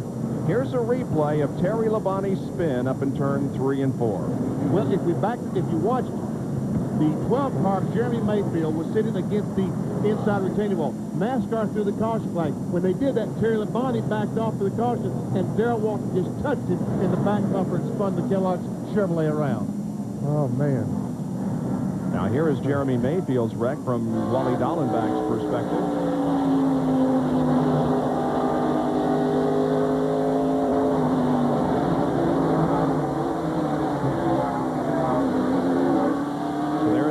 And you saw Labonte pass, and then there's the apparent contact between Darrell Waltrip and Terry Labonte. So the 18 car now has a fire under it down in turn 1. Well, he's moving again. Yep. Some way or another. He's got it going again. He's 1 lap down is all he is. You can see the fire underneath the car. The rear gear is gone, and that is on fire. That's the rear gear that's burning. Bobby, I think if I was you, I'd go to the pit, find me a fire extinguisher, maybe put the fire out. Let me get that. He's coming in the pits right now. He's going to listen to him. Okay, fire extinguisher, guys. There we go. Johnny on the spot. Because he can still salvage a decent finish out of this thing. There are the 15th place car, which is Darrell Waltrip, is 1 lap down. So Bobby's going to, if he gets back, which he is going to come back out, so he'll come back out in 15th position. Here we see Terry Labonte. There we see Jeremy Mayfield spinning down in the corner. The caution flag comes out. Terry backs off to the caution flag, and DW goes in and just touches it in the back bumper. Man, oh man, oh man. All right, we're going to be having green flag this time by.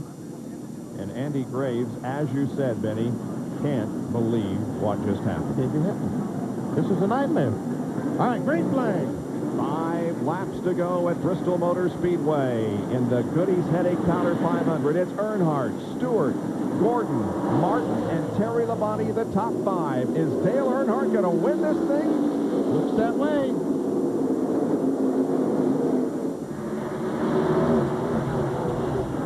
Terry Labonte on the inside of Martin. He goes by. He's got 4 new tires. Well, Martin had 2 new tires, and Ricky Rudd goes by him.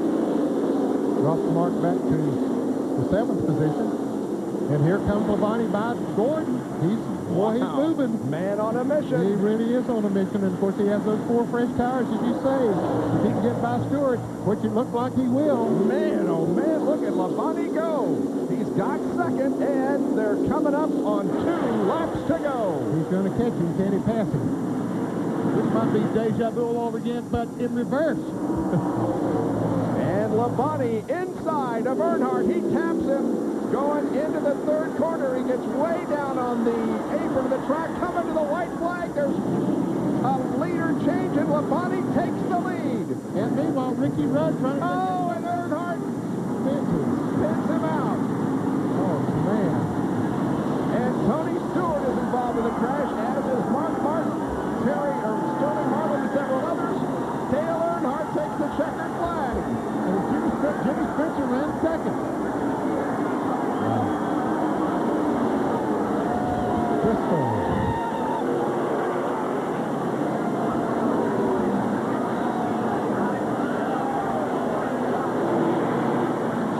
Earnhardt's 73rd career win. 2nd win of 99. He won at Talladega. And his 9th Bristol win. 4th at night. Here's the replay. There we see the contact between the 3 and the 5. Terry Labonte stands on the gas, and all these cars getting the smoke. There's Ricky Rudd crashed into him. There's Tony Stewart, Mark Martin, Sterling Marlin. There we see the contact.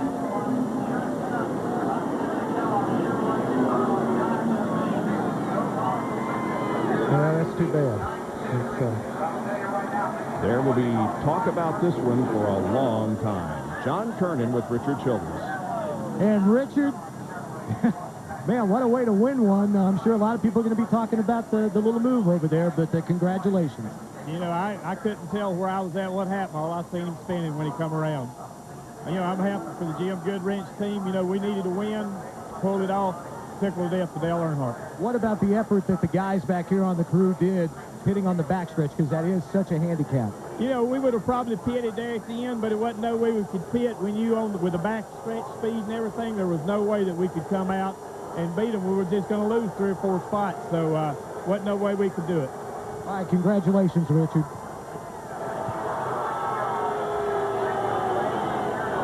Dale Earnhardt is in victory lane. It's the lowest start ever for a Bristol winner, and only the 2nd time that a driver has pitted from the backstretch and won. Davey Allison did it from the 19th starting position in the spring of 1990.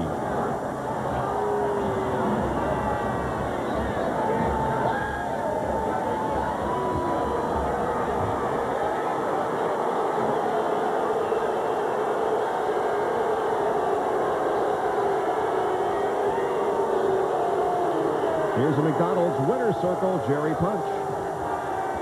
Well, Dale Earnhardt climbs out with his 9th victory at Bristol. And Dale, that's what Bristol's all about. Take us through those last couple laps. Well, we knew we didn't get tires, and I didn't know who got tires behind us. All I knew is I needed to protect that bottom and try to go. And Terry got into me in the middle of 3 and 4, and I was going to get back to him and just rattle him. I wasn't going to wreck him, but I got to him, and he turned him around. So didn't mean to really turn around, meant to rattle his cage, Joe. You had an outstanding effort coming from 26 to the front. The track comes to you tonight. Well, not really. The car was still a little tight center, and I don't know. This is a heck of a way to win. I'd like to beat Terry and race him back, you know, side by side. But like I say, I got into him a little bit to get by him, and it got him loose and spun him out. But the Goodwrench team, Richard Childress, all the guys, they did a great job. You know, we just lucky to be there at the end. on the last restart, Dale. It looked like you were able to charge and go by Labonte, and he went back by you. Did your tires heat up a little bit and go away? On the last restart, he had stickers, didn't he? I don't, you know, he just he'd have beat us if, you know. I was going to just try to shake him and get under him. I wasn't going to try to wreck him. All right, Dale Earnhardt's obviously happy in victory, but mixed emotions. Doesn't like to be able to turn anybody, including his buddy Terry Labonte, as Richard Childress comes over and gives him a big hug, and now the celebration will continue. The Intimidator's 73rd career victory. Bob? Quite a night here at Bristol Motor Speedway. Terry Labonte, Dale Earnhardt battling for the win of the race right down almost to the checkered flag. Here was the contact between the two in turn number 2 on the last lap. Terry Labonte spinning around, collecting several others behind him, including Tony Stewart, who is running in second position. Here's another angle. The contact sends Terry Labonte, who had taken the lead away from Dale Earnhardt, sends him around in a big plume of smoke, and it resulted in Dale Earnhardt going to victory lane. That's the Goody's Headache Powder 500 at Bristol Motor Speedway. We'll have more from here in a moment. Ever since Mobil 1 came along, other oil companies have tried to copy it to make a synthetic of their own.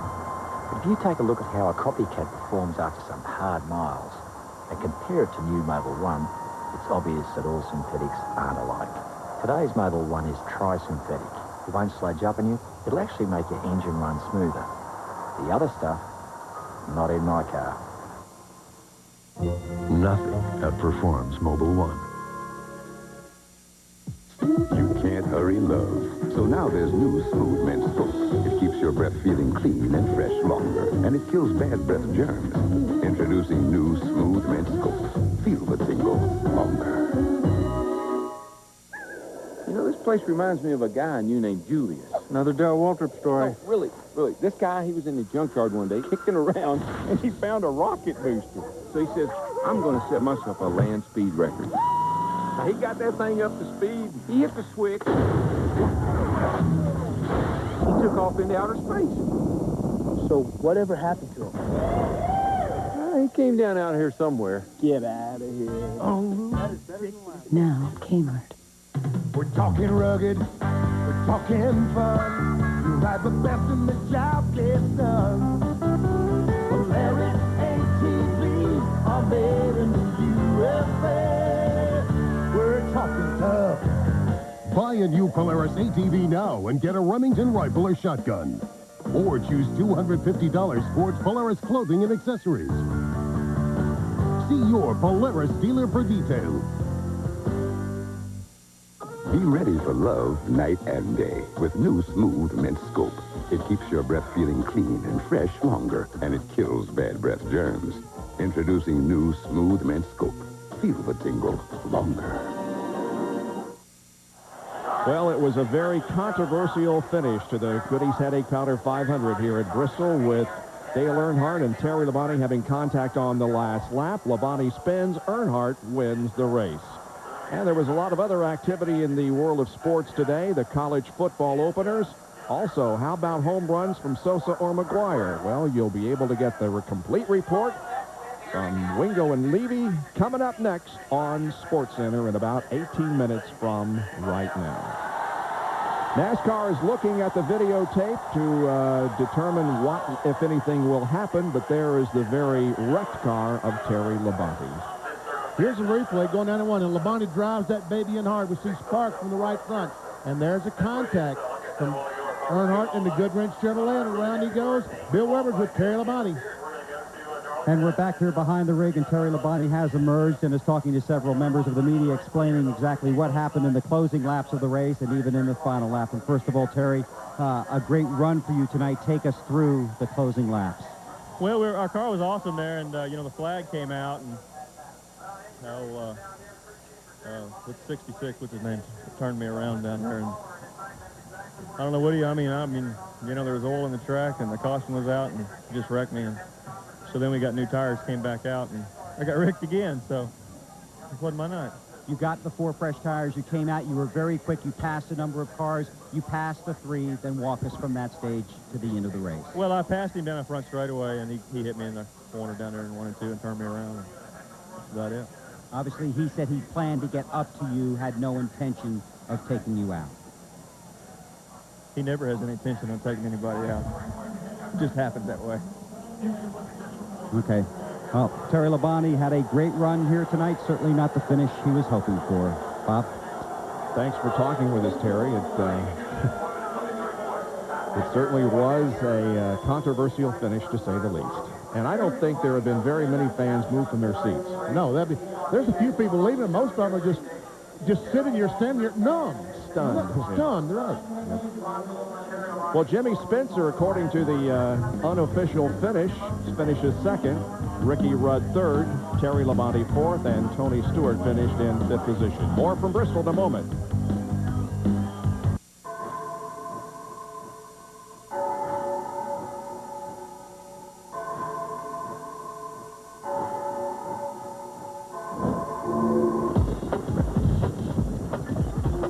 The stories you haven't heard from the network that knows Hollywood best. The E! True Hollywood Story. Every night at 9, only on E!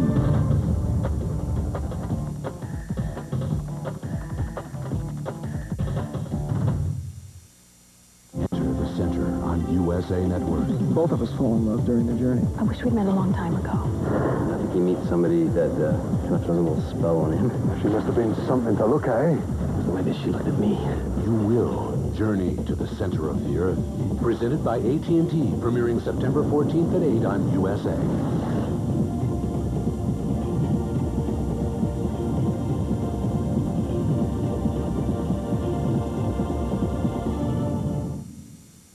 One of those TV rating boxes on my television, the #1 show in the country would be 11 p.m. Sports Center.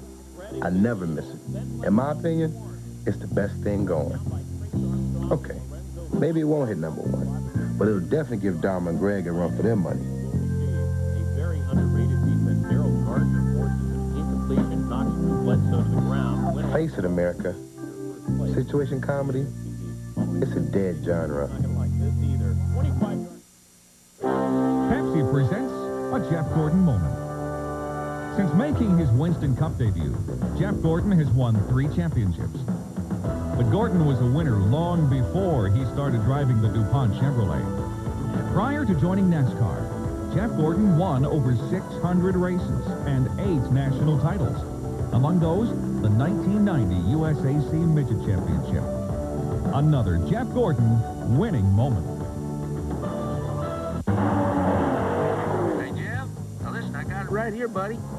It's icy cold and tasting great. Now, come on, Jeff. You tell me, is there anybody in this world who deserves this here Pepsi more than you? Hi, Jeff. See you later, Jeff. Now, that's what I call motivation. I don't know where she came from. Don't worry, Jeff. There's always Daytona. What makes Russell Stover peanut butter and jelly cups different from all the rest? It's the jelly. New Russell Stover peanut butter and jelly cups with Welch's grape jelly or red raspberry. Gushing with flavor. Only from Russell Stover. This summer, if you can dream it up, Sonic can put it in a cup. We've got hundreds of drink flavors you can mix and match. Plus, our 44-ounce Route 44 big drinks. Enough choices to let your dreams run wild. Sonic America's driving. ESPN's live coverage of the Goody's Headache Powder 500 from Bristol Motor Speedway being brought to you by Haviland Formula 3 Motor Oil. Add more life to your car. By Brewery Fresh Budweiser, official beer of NASCAR. Hey, race fans, this Bud's for you. And by AC Delco Automotive Parts. AC Delco, if you're not asking for it, you're asking for it.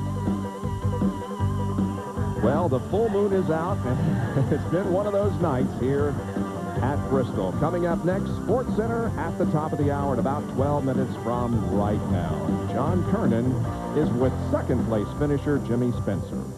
And on that last caution, Jimmy was one of the guys who came in. He took on right-side tires, and Jimmy, I guess it paid off in the way of a second-place finish. Congratulations.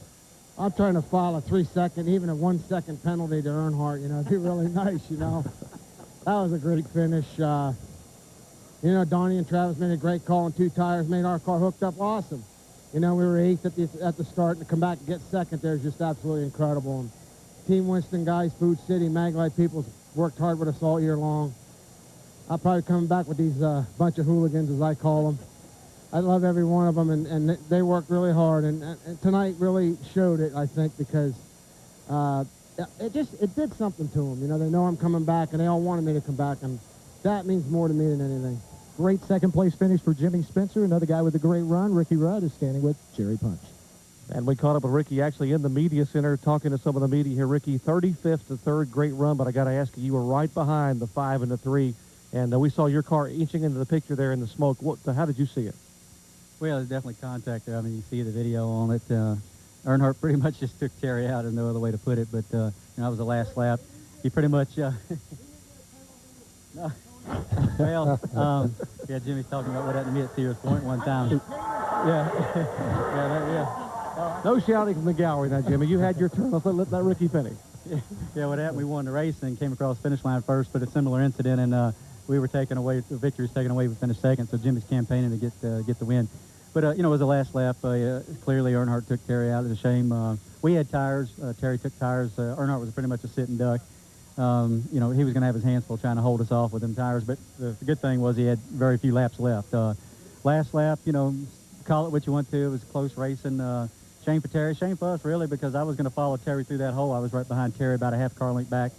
When he pushed, we were going to run second if that wreck had not happened, so we ended up running third. Third with a tore-up race car. We got in the middle of that with Terry there at the end, and it's a shame, but it was good racing. I'm tickled to death. Tore up or not tore up, the way our season's gone, it was a great finish. The guys worked really hard. Mike McSwain, all the guys on the crew, Pro Motor, Pete back at the shop, all the guys. We've been coming. We've had 4 top 10s really should have in a row, but circumstances kept us out. This first time we actually got us a finish, so we're real tickled to death with that. A big night may help the sponsor search, and Ricky's 650th start. He finishes 3rd. Let's check in with Bill Weber. Well, the fabulous rookie run for Tony Stewart continues. You want to be sad, but you have to be happy, I guess, with that outcome. Well, I think it'll be easier to be happy tomorrow, but right now I'm mad I could spit nails. But, you know, Home Depot car was great all night. We just, about the middle of the race, we lost the grip on the racetrack a little bit and couldn't get it to turn the last third of the corner. So, you know, just there wasn't much I could tell Greg to do because it was just a spot on the racetrack where it built up some rubber on the track, and going across that rubber was what was making the car real tight. For the longest time tonight, Tony, you must have thought this was the night. I mean, we were out there in the first half of the race taking it so easy, and you know, even taking our time with lap cars. I never really charged up to the cars. I just, you know, when I got there, then I did what I had to do to get by. But you know, I thought, man, this is the night. But it just shows, you know, 500 laps here, things can change in a hurry. A lot of guys have never gotten a top 5 at Bristol. Tony Stewart gets one in his second run here. And he led 225 of the 500 laps here tonight. Well, Dale Jarrett's lead now with Mark Martin reduced by more than 100 is now 213. Bobby Labonte is in 3rd position and will be right back. My cousin knew this guy who drove a cement truck. This dude was as jealous as they come, right? So he decides to go home and check on his wife. But when he drives up, he sees this classic car in the driveway and some guy in his kitchen. So he backs up his truck, full load of wet mix right down the chute. But the real surprise was... Honey, this is the car dealer. He just dropped off your birthday present. Surprise. Get your kids. Dang it, Dan! On Route 66. Now at Kmart. I've got incoming. This is what we trained for. In a world they couldn't predict, this crew had one mission. They're headed right for us. Billions of people are counting on us. To serve without question. We're making this final turn, closing fast. So they were fast, accurate, and ready for anything. Skipper, I think I hear singing. Welcome to McDonald's. May I take your order, please? 6 Happy Meals. Did somebody say McDonald's? Not bad, people. Not bad. The fireworks are going off here at Bristol Motor Speedway, signifying the end of an exciting, controversial race here tonight. Dale Earnhardt emerges as the winner, with Jimmy Spencer finishing in second. Tony Stewart, you see the double yellow arrows there indicating that he led the most laps here tonight. This is the unofficial finish. Terry Labonte ended up in 8th position, could not make it back to the start-finish line after the big crash. Todd Bodine with a good finish in 15th spot. Rusty Wallace ends up in 18th. You see Bobby Labonte all the way down there in 27th position with that rear end problem that he had there that caught on fire. Slick Poston will be very unhappy to know one of his gears burned up here at Bristol. And the rest of the field, you see that Dale Jarrett ended up in 38th position. Spent a considerable amount of time back behind the wall getting the rear end of the car fixed. Well, next week we'll be at Darlington Speedway for, first of all, Bud Pole qualifying on Friday at 3:30 on the Deuce.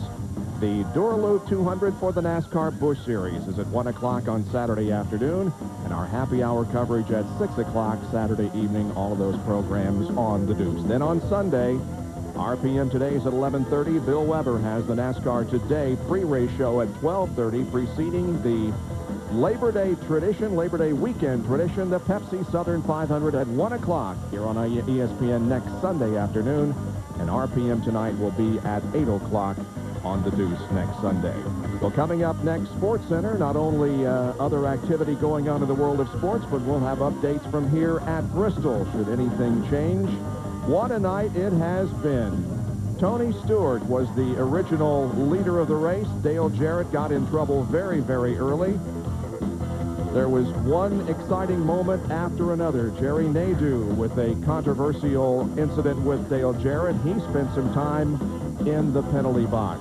Jarrett with about 162 laps behind the wall before they got the car finally fixed and back out on the racetrack. Ray Evernham watched as his driver Jeff Gordon lead for 48 laps here tonight. But there was more spinning and crashing out on the racetrack and a lot of pounding out of the sheet metal back behind the wall.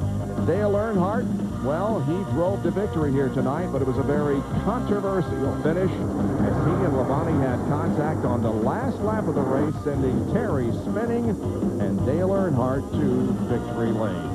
That's the story from Bristol Motor Speedway. We'll see you next week at Darlington, South Carolina. This is Bob Jenkins. So long, everyone.